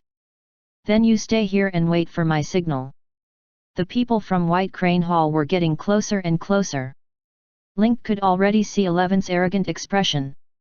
"Ha ha ha, Link, I bet you didn't expect White Crane Hall to come again." 11 was extremely excited. If it wasn't for the Black Tortoise Hall, they would have already captured Link. However, even though Link managed to escape, he would not be able to escape from her this time. Link's face was expressionless. He looked back and forth and finally sighed. "AI, AI, AI, AI." 11's face was filled with arrogance, and he was indescribably pleased to see Link being defeated. "Now you know how to sigh? I'm telling you, it's too late. I'm sighing for old Crane." The 13 tycoons were originally a harmonious family with a kind father and filial son, but after tonight, there will only be 9 left. No matter how many sons you have, you'll still have to kill them all with this method. "Humph, we didn't even find any spies of our White Crane Hall along the way, what right do you have to talk nonsense here? Our people have been watching you since you appeared near the Western restaurant. Today, even the heavens can't save you, I said it." The man beside him stopped 11 and said, "11, don't argue with him. The Platinum Hotel's reward only stated that they had to capture him alive, but it did not state that he was in one piece. Knock him out, then break his arms and legs to avenge Huyan and Jack." The corners of 11's mouth curled up, revealing an evil smile as he took out an electric net gun from his back. The other hatchet men of White Crane Hall were holding a pistol in one hand and an electric net gun in the other. The firing rate of the electric net gun was very fast. What was fired from it was not bullets, but an open electric net. Once caught in the electric net, it would release an electric current that numbed the nerves, producing a stun effect. Link remained expressionless. He even wanted to laugh. Just this? Although the power grid was a little troublesome, once the dust and sand were blown and the smoke bombs were thrown, these people would all die. The people from White Crane Hall started to approach slowly, and 11's face was filled with the pleasure of being surrounded. He had also sent people to keep an eye on the Suanwu Hall. They had not called yet, which meant that the other party had not made any moves. Without the Black Tortoise Hall's intervention, Link would not be able to escape today. Link stood where he was, unmoved. With a quick glance, he realized that all of them only gave around 10,000 EXP. It was not even as much as a level 15 elite. It really couldn't pique Link's interest. Don't dawdle, hurry up if you want to do it. Link looked at the time. This guy was so insistent on fighting. At that moment, the door of Sunset Cocktail Restaurant suddenly opened. A figure quickly ran to Link's side. I'd like to see who dares to make a move.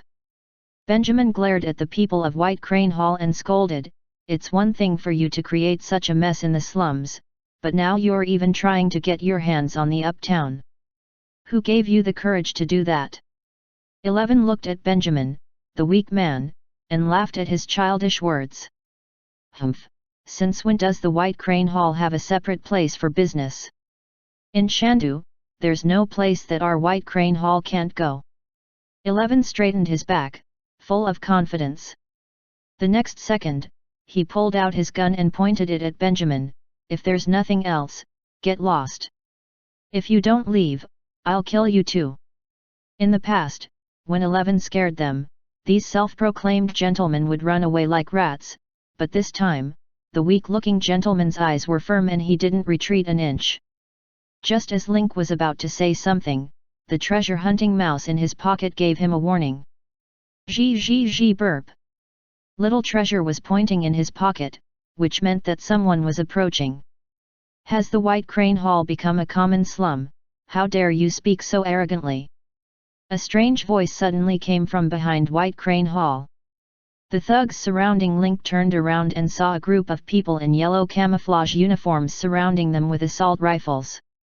The expressions on the faces of 11 and 10th, who were showing off, suddenly stopped. All the members of White Crane Hall widened their eyes, their faces stiffened, and their arrogance disappeared. He was in a yellow camouflage military uniform, holding a standard weapon, and was fully armed.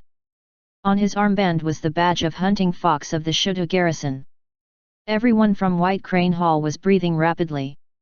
If they were ordinary garrison guards, it would still be fine. However, the unit with the code name Hunting Fox was a special force within the garrison that specialized in carrying out special missions. Whether it was in terms of strength or authority, they were above ordinary regular troops. Old 10 reacted the fastest. He quickly put away his electric net gun and raised his hands above his head. Sir, I think there must be some misunderstanding. The leading officer walked up with his gun, and the hatchet men of White Crane Hall retreated one after another. No one dared to stand in his way. In front of Old 10, he gave him 2 slaps without a word. Misunderstanding my ass. You dare to point a gun at the head of our commander's only son? Is this a misunderstanding? Old 10 was instantly dumbfounded. Beside her, 11's mind went blank. His eyes swept between Link, Fu, and the weak-looking man. He never thought that the weak-looking man was actually the son of the commander. Put down your weapons and squat on the ground. With a loud shout, all the hatchet men of White Crane Hall put down their weapons and squatted on the ground, holding their heads with their hands. They were usually active in the slums, relying on the White Crane armband on their shoulders to act as they pleased, and had never had any conflicts with the regular army of Shandu. But now, they were all panicking.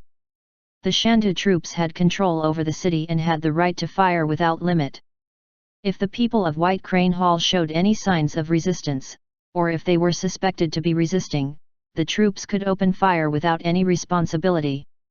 Old 10 and 11 laid down their weapons and couldn't believe that this weak-looking young man was the only son of Commander Mun Kingdom. This time, he had made a big mess.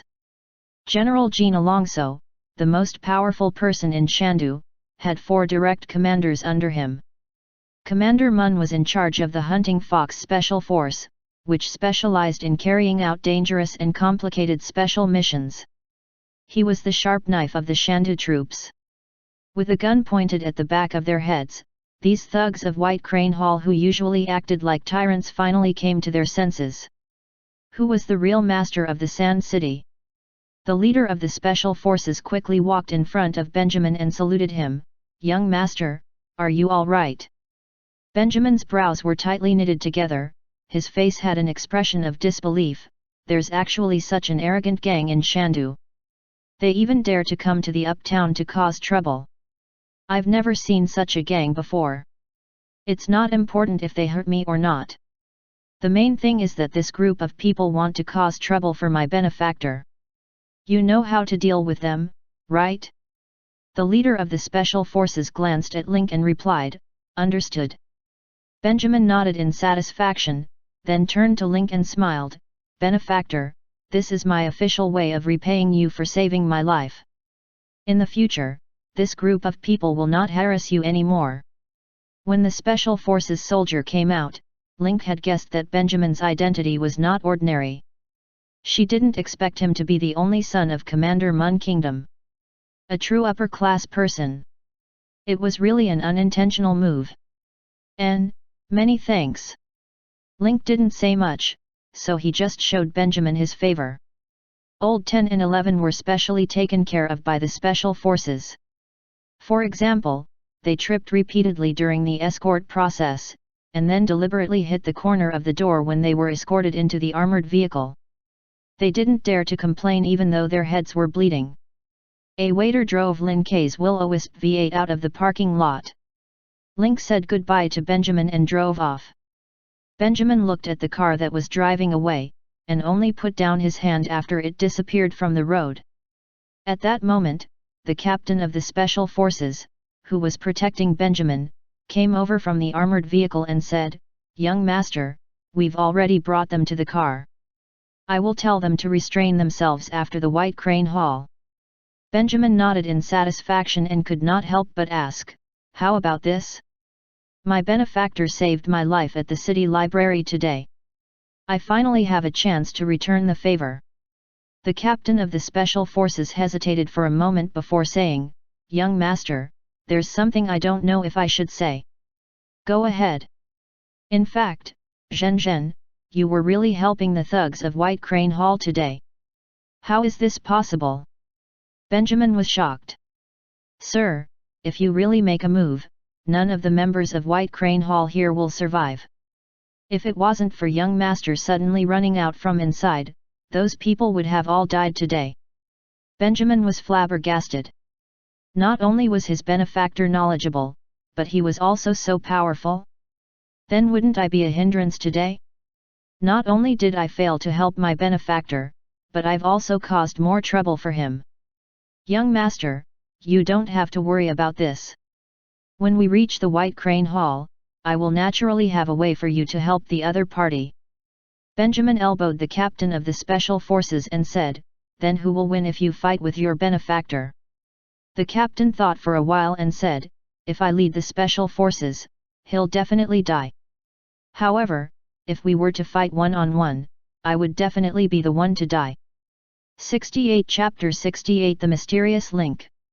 Link took a spin in his car as he left the uptown headed towards the slums. Link muttered their names on the way. Benjamin Mun. Jenny Maria. Then, he laughed. He didn't expect that the act of showing off at the entrance of the city library during the day would actually make such a good relationship.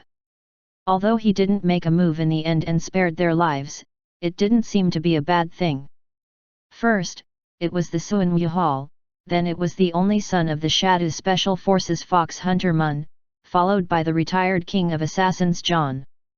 Although their relationship with Link wasn't clear, outsiders would think that they were all influenced by Link. With the intervention of the Special Forces of Shandu, the White Crane Hall should know their place, right? After eating and drinking to his heart's content, even the White Crane Hall had to tuck their tails between their legs. Link was very happy. On the other side, in the armored vehicle, all the men of White Crane Hall were wearing electronic shackles around their necks. The thugs lowered their heads one after another, their faces pale. Electronic shackles were the most common equipment used to deal with criminals in Shandu. They were also known as the shackles of death. The reason was that the electronic shackles would explode once they left the signal source's range. And because it was worn around the neck, once it exploded, the head would be completely blown off. In addition to the terminal signal control, any attempt to dismantle or hack the signal would cause an explosion. The captain of the Special Forces closed the door and motioned for the soldiers to drive to the White Crane Hall. Looking at the dejected and listless old 10 and 11 in front of him, the Special Forces captain couldn't help but laugh. The soldier beside him asked, "Boss, what interesting thing did you think of?" The captain of the Special Forces crossed his arms in front of his chest and said in a strange tone, "I'm laughing at some people who are stupid and don't know it. They actually wanted to surround and annihilate the other party, but they didn't know that the other party's strength was enough to kill them twice." The soldiers looked at their boss, and then followed his gaze to the people of White Crane Hall, and instantly understood what he meant. After all, he's from the slums. He has no strength, no education, and no brains. He thinks that his gang is the sky, but he doesn't know that he's just a frog in a well. He's a laughingstock.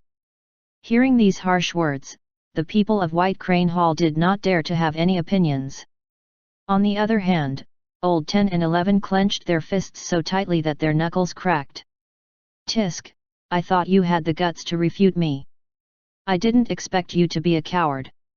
The captain shook his head and closed his eyes to rest. "But it's funny.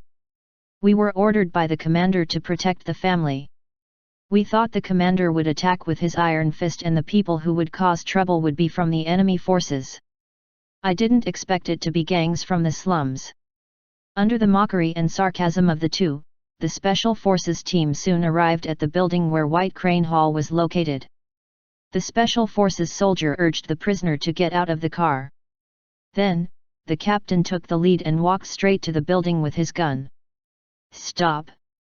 The White Crane Hall is an important place, and unauthorized people are not allowed to enter." As soon as he finished speaking, the troops' firepower covered the door and turned the two thugs holding guns into sieves. Even the marble wall behind them fell in pieces. "In!" With a domineering sentence, the main group directly pushed open the door and entered. At this moment, the alarm of an enemy attack quickly sounded inside the White Crane Hall. When the 13 gangsters heard that there was an enemy attack, they were furious. F***ck, there's still someone who dares to barge into White Crane Hall? He must be tired of living. I'd like to see who's the one who's so bold. The few of them had just walked out after saying those harsh words, and before they could even turn, the muzzle of a gun was already pointed at their heads. "Call your hall master out." The originally irascible 13 gangsters immediately sobered up after seeing the clothes and weapons on the other party. Cold sweat drenched their clothes. "Commander, by the way, we are running a business here in the White Crane Hall. I don't think we've broken any laws, have we?" The captain of the Special Forces kicked Eighth Brother away, then raised his finger. "Bring him up." A group of White Crane Hall's hatchet men, as well as old 10 and 11, all looked like frosted eggplants, their heads drooping as they walked in, with flashing electronic shackles on their necks. Old BA fell to the ground and clutched his chest in pain.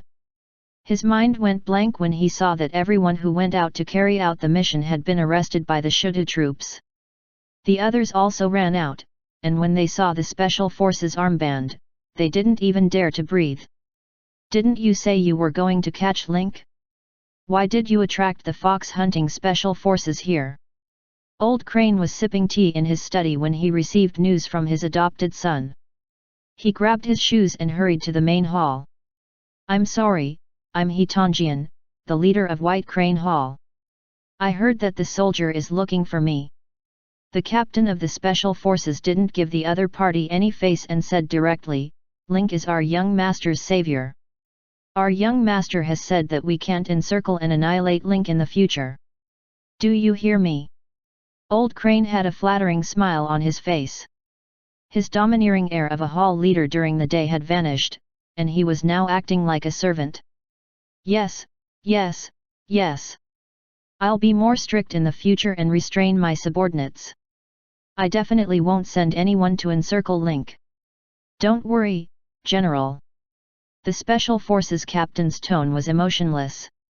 It better not be. Otherwise, I wouldn't mind leaving the water transportation gang with only 5 branches. Then, he raised his finger and motioned for the soldiers to let him go. Buzz! The electronic shackles received the command and snapped open. Old 10, Old 11, and the other men from White Crane Hall immediately handed the electronic shackles to the soldiers and ran behind Old Crane like frightened birds. Let's go! The captain glared at Old Crane, then left with his men. After the Special Forces left, Old Crane's face darkened. His eyes were filled with killing intent, and his aura was so terrifying that it made it hard for people to breathe. The entire main hall of White Crane Hall was so quiet that not a single sound could be heard. Everyone could only hear their own violent heartbeats. Who can tell us what's going on? Old Crane's voice was frighteningly cold. The adopted sons had followed him for many years and could tell that he was ready to kill at any time. Old 10 knelt on the ground with a plop and said, "We were already outside Sunset Cocktail when Link came out. At that time, there was a young couple beside him. They said something and the young couple returned to the restaurant. However, when we surrounded Link, the man appeared again." Old 10 glanced at 11 and continued, "After that, 11 saw that someone was obstructing him, so he threatened that person to get lost, or he would kill him too. At this moment, the Special Forces appeared and we found out that the person who came out to stop them was Commander Mun's only son, Ying Luo." There was no need to elaborate on what happened next. Everyone present already knew. The whole place was silent. Only the eldest of the 13 gangsters, who had followed Hitanjian the earliest, boldly stepped forward and asked, "Foster father, what should we do now?" Link actually got in touch with Commander Mun. "Now that the military is involved, let's." The other tycoons also had unsightly expressions. This Link, the painter, Old Turtle, and now the Mun Kingdom's commander, how did he know so many people? "Second, what do you think?" Old Crane asked. The second son, Sun Shu, the white paper fan of White Crane Hall, was the only one among the 13 gangsters who was well versed in both literature and martial arts. "Foster father, I think that the officer just now has already made it very clear." "Why do you say so?" Old Crane looked at his second son with interest. He seemed to have found a solution from his adopted son's calm face.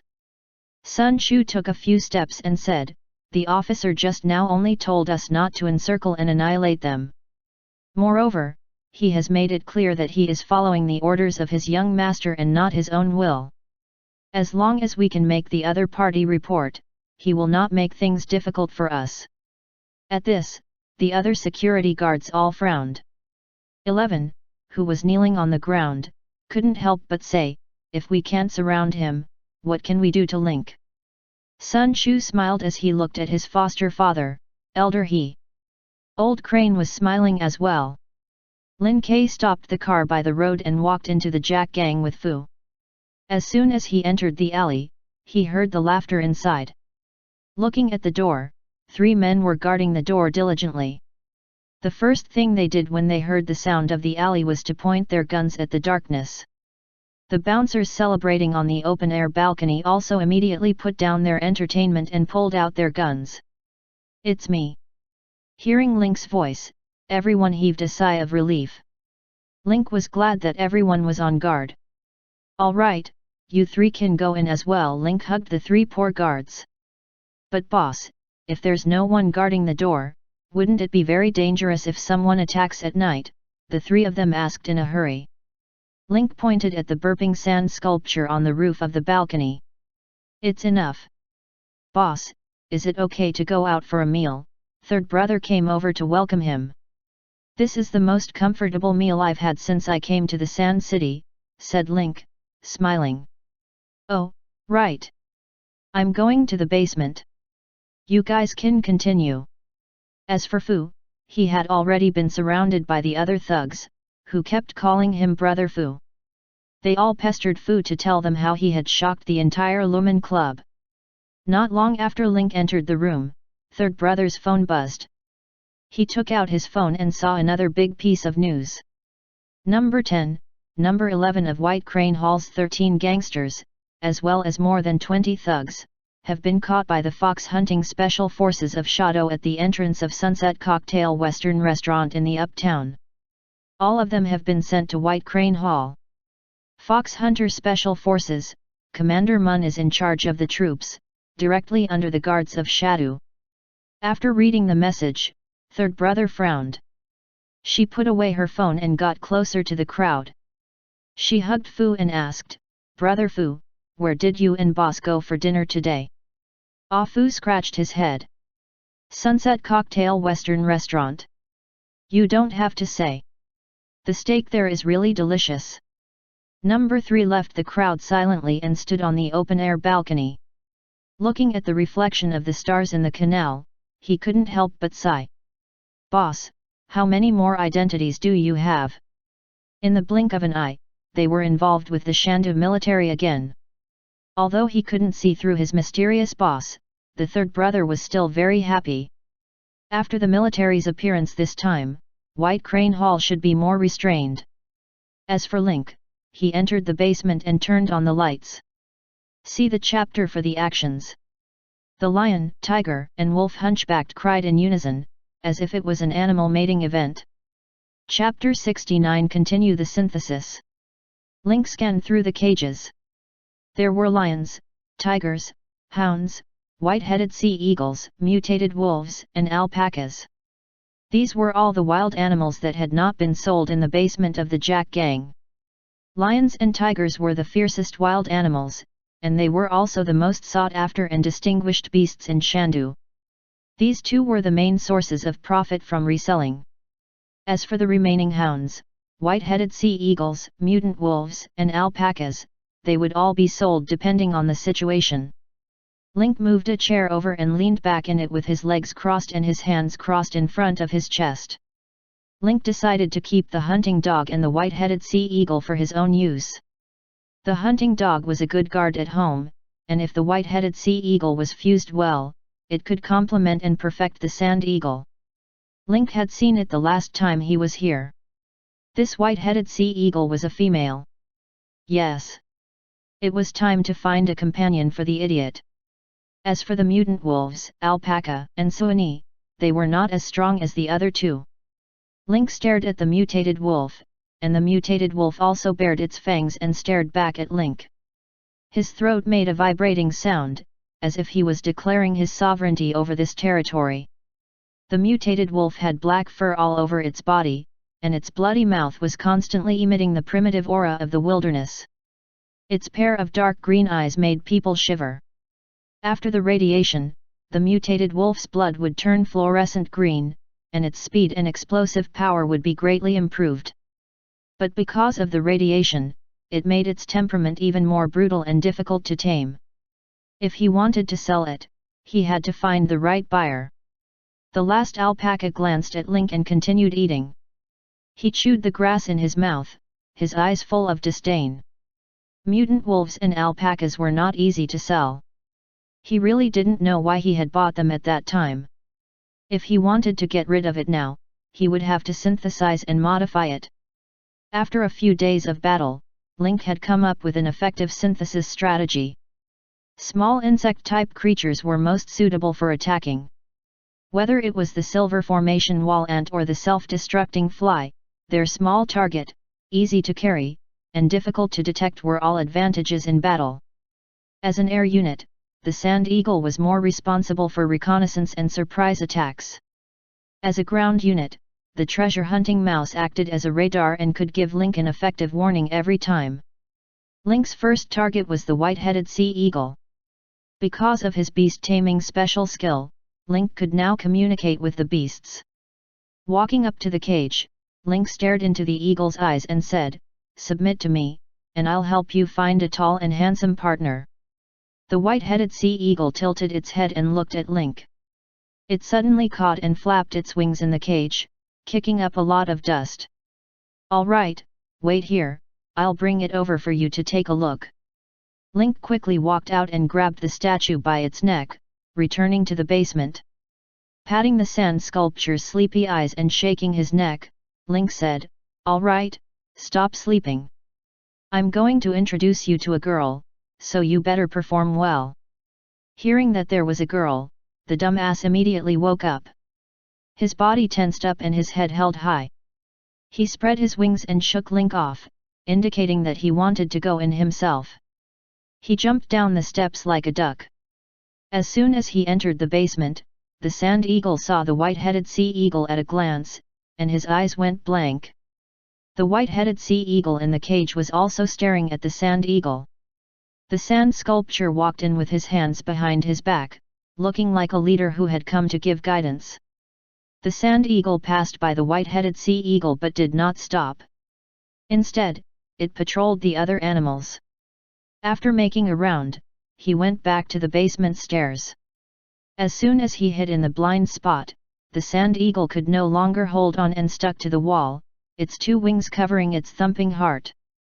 Link chuckled at the sight. When he went on patrol, he acted like a domineering president, but when he came back, he immediately collapsed. "How is it, are you satisfied?" The idiot tilted his head and nodded. As a lone eagle soaring in the desert, it was rare to see someone of the opposite sex. It was completely unnecessary to suffer at this time. "All right, I'll go in and ask for the sea eagle's opinion." Link walked into the basement and stopped in front of the white-headed sea eagle. "Hey, that guy just now, are you satisfied?" Link asked as he gestured. Fortunately, the white-headed sea eagle wasn't stupid and understood what Link meant. The white-headed sea condor nodded. It had originally lived by the sea, but now that it had been captured and brought to a place thousands of miles away, it had no one to rely on. That sand eagle looked very domineering, and it met its requirements for a mate. Link slowly put his hand into the cage. The white-headed sea eagle stepped on his palm obediently, indicating that it had acknowledged Link as its master. Link's lips curled into a smile, as if he could already foresee the tragic life of the dumbass in the future. The sand eagle was caught in the desert. It was only level 2, but the white-headed sea eagle was level 5. One's rank determined one's status in the family. For the sake of his grand goal of dominating the sea, land, and air pets, the dumbass would have to suffer a little in the future. At most, he would take him to eat steak a few more times in the future.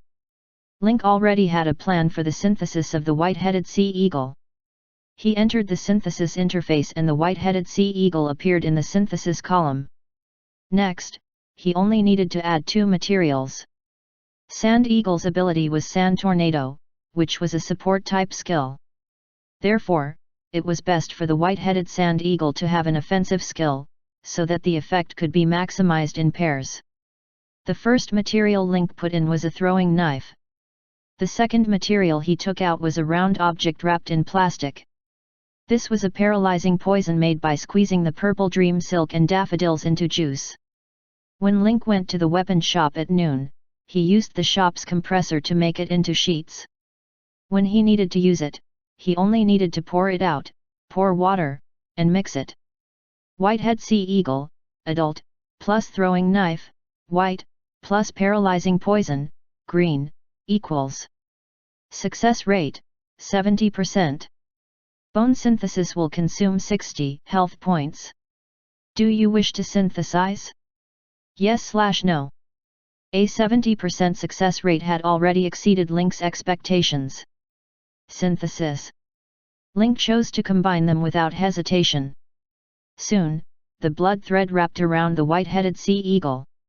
The flying daggers and numbing poison were also absorbed into the eagle's body. Incubation time of the blood cocoon, 10 minutes. While Lin Ke was waiting, he decided to put all 6 potential points into endurance, which jumped to 21 points in one go.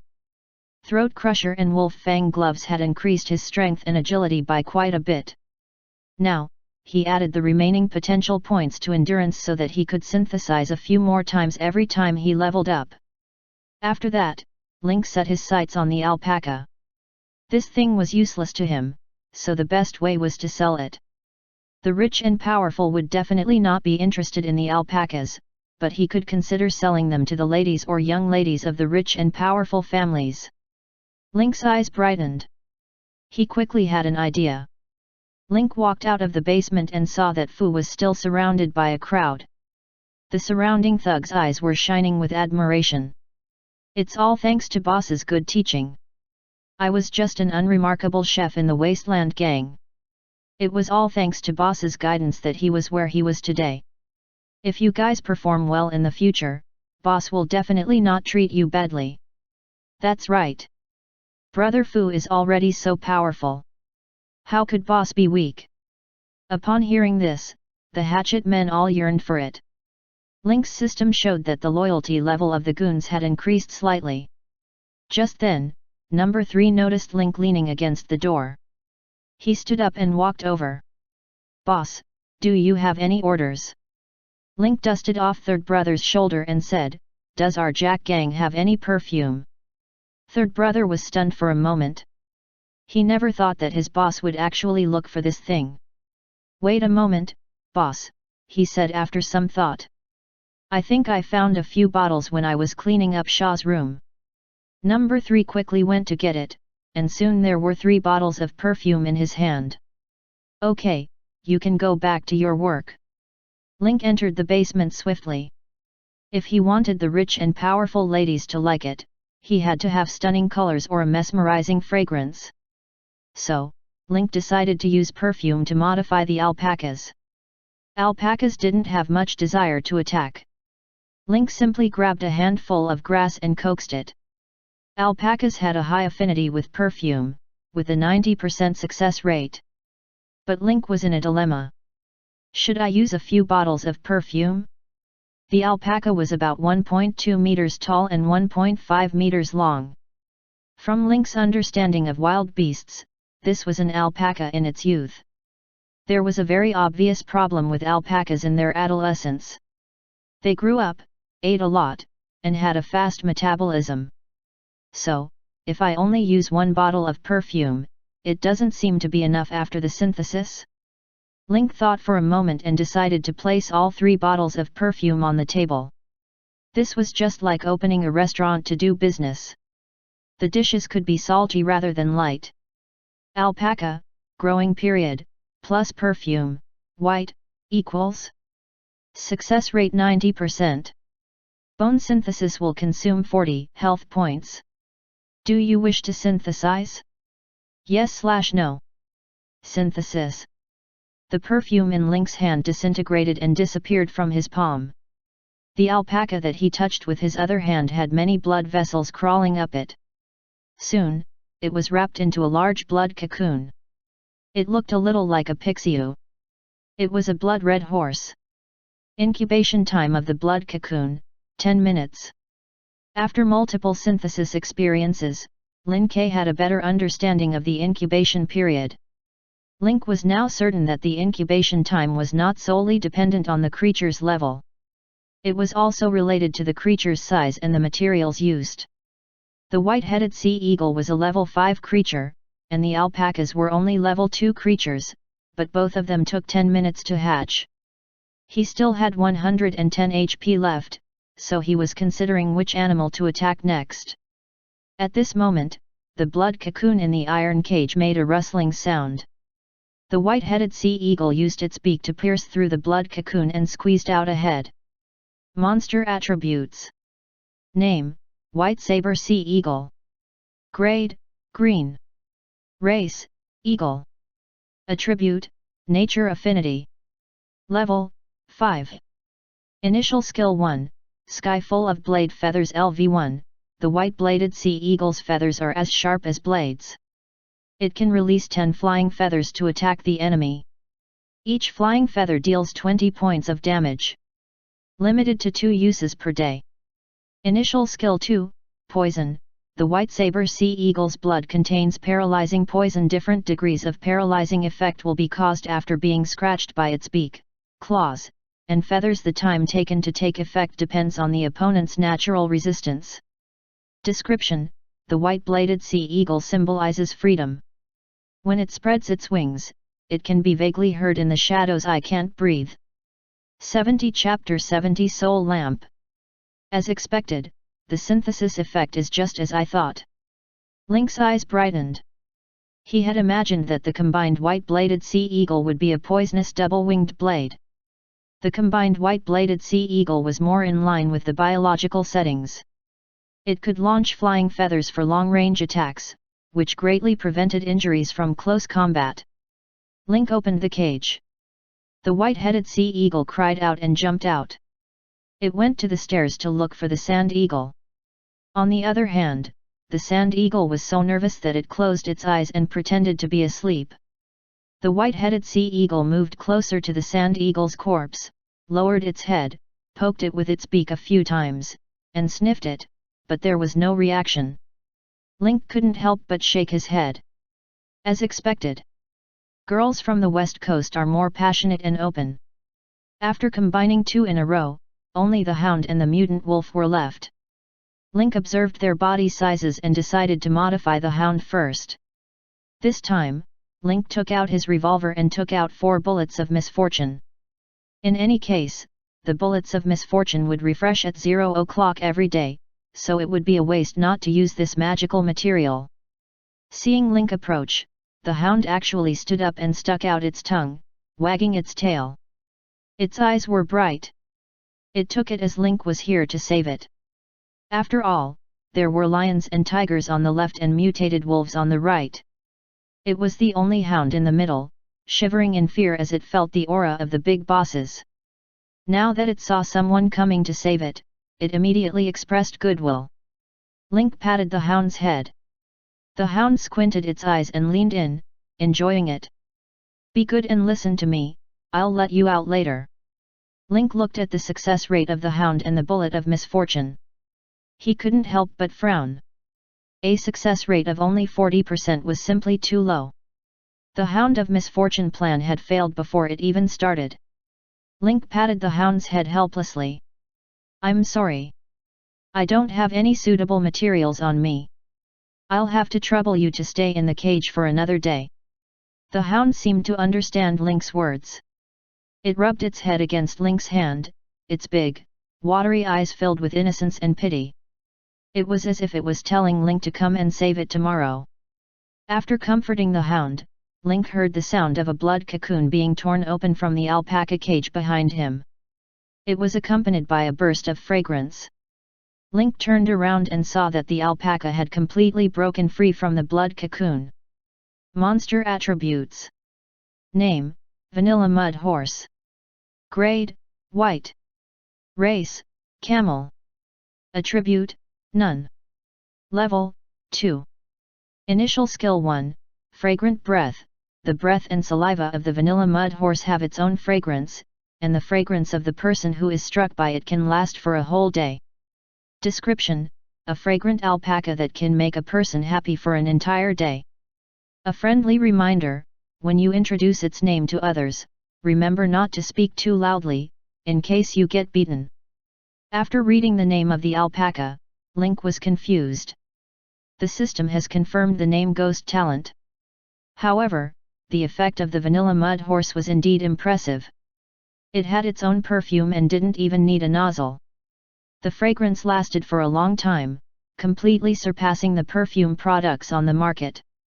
If this thing were to be promoted to the uptown of Shandu, wouldn't the ladies and young ladies of the rich and powerful go crazy?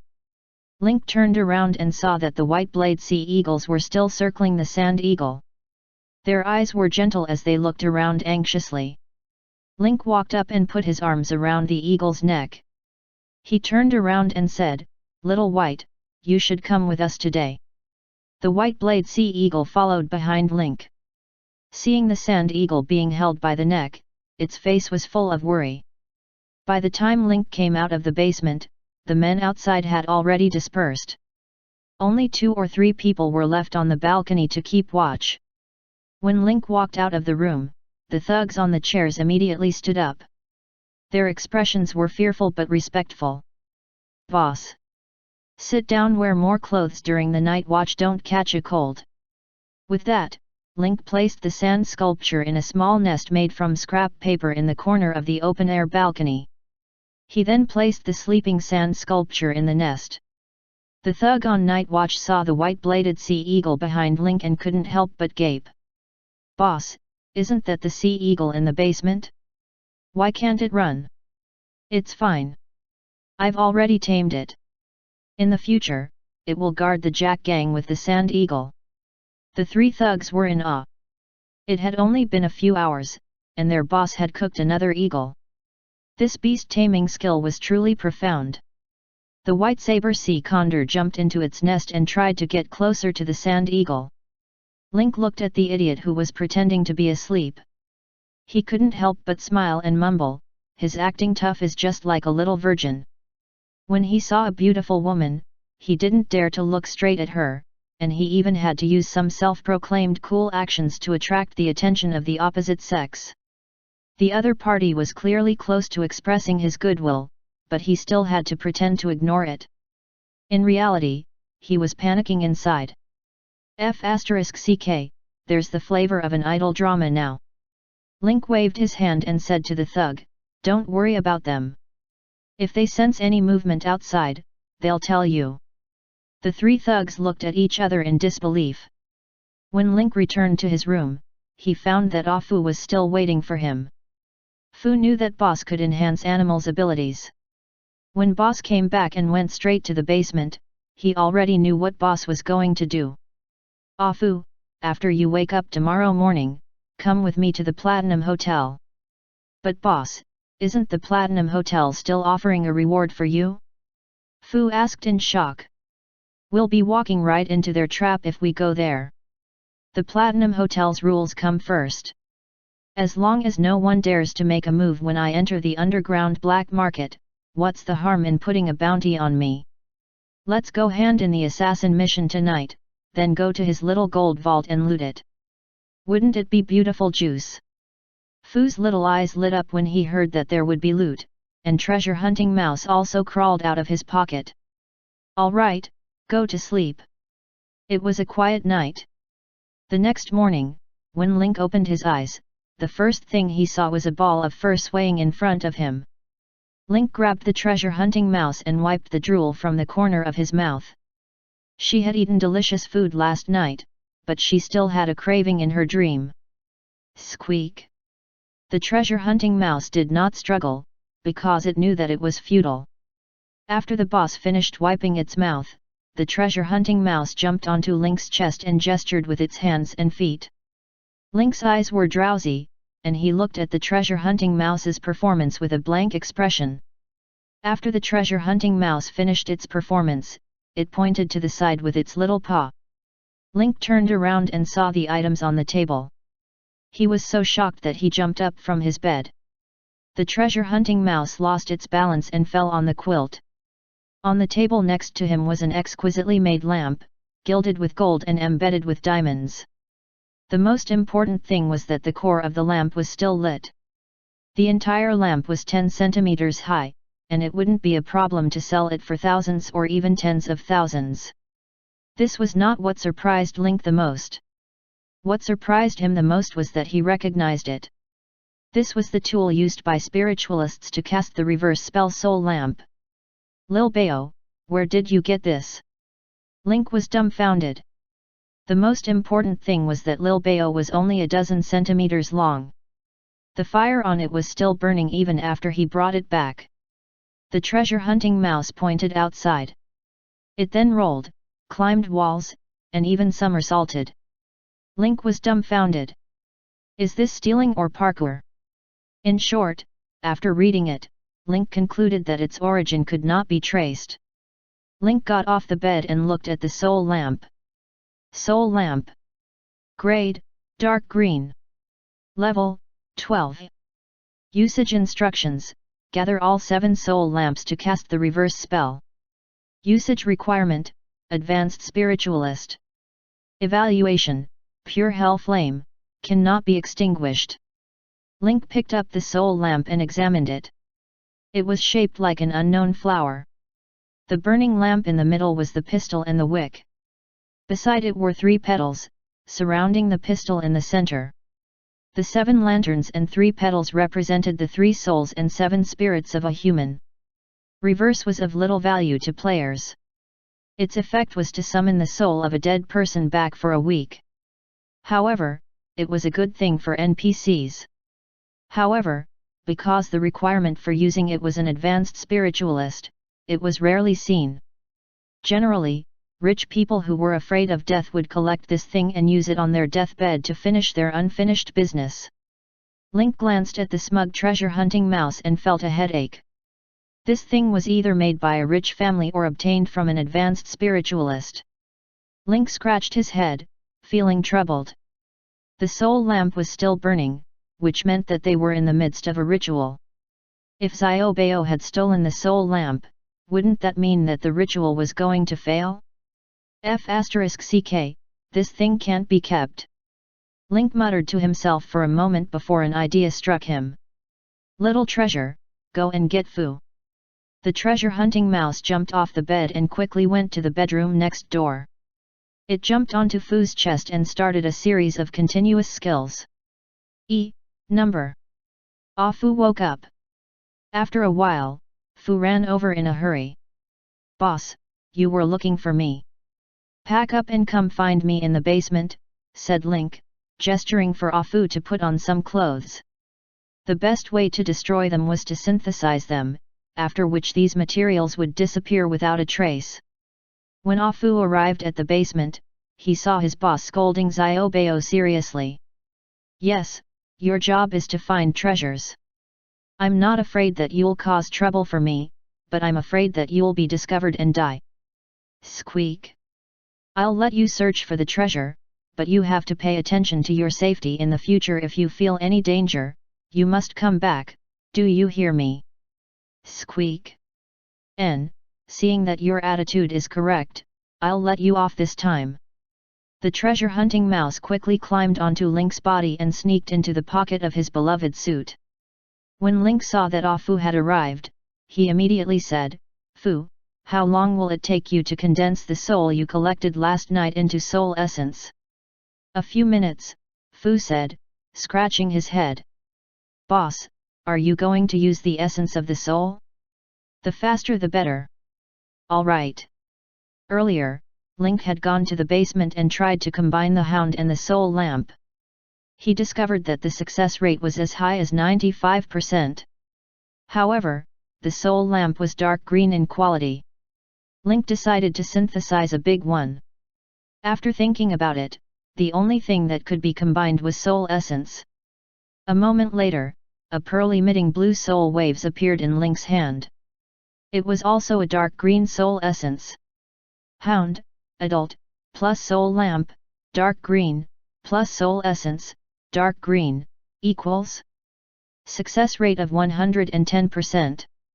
Bone synthesis will consume 100 health points. Do you wish to synthesize? Yes/no. Synthesis.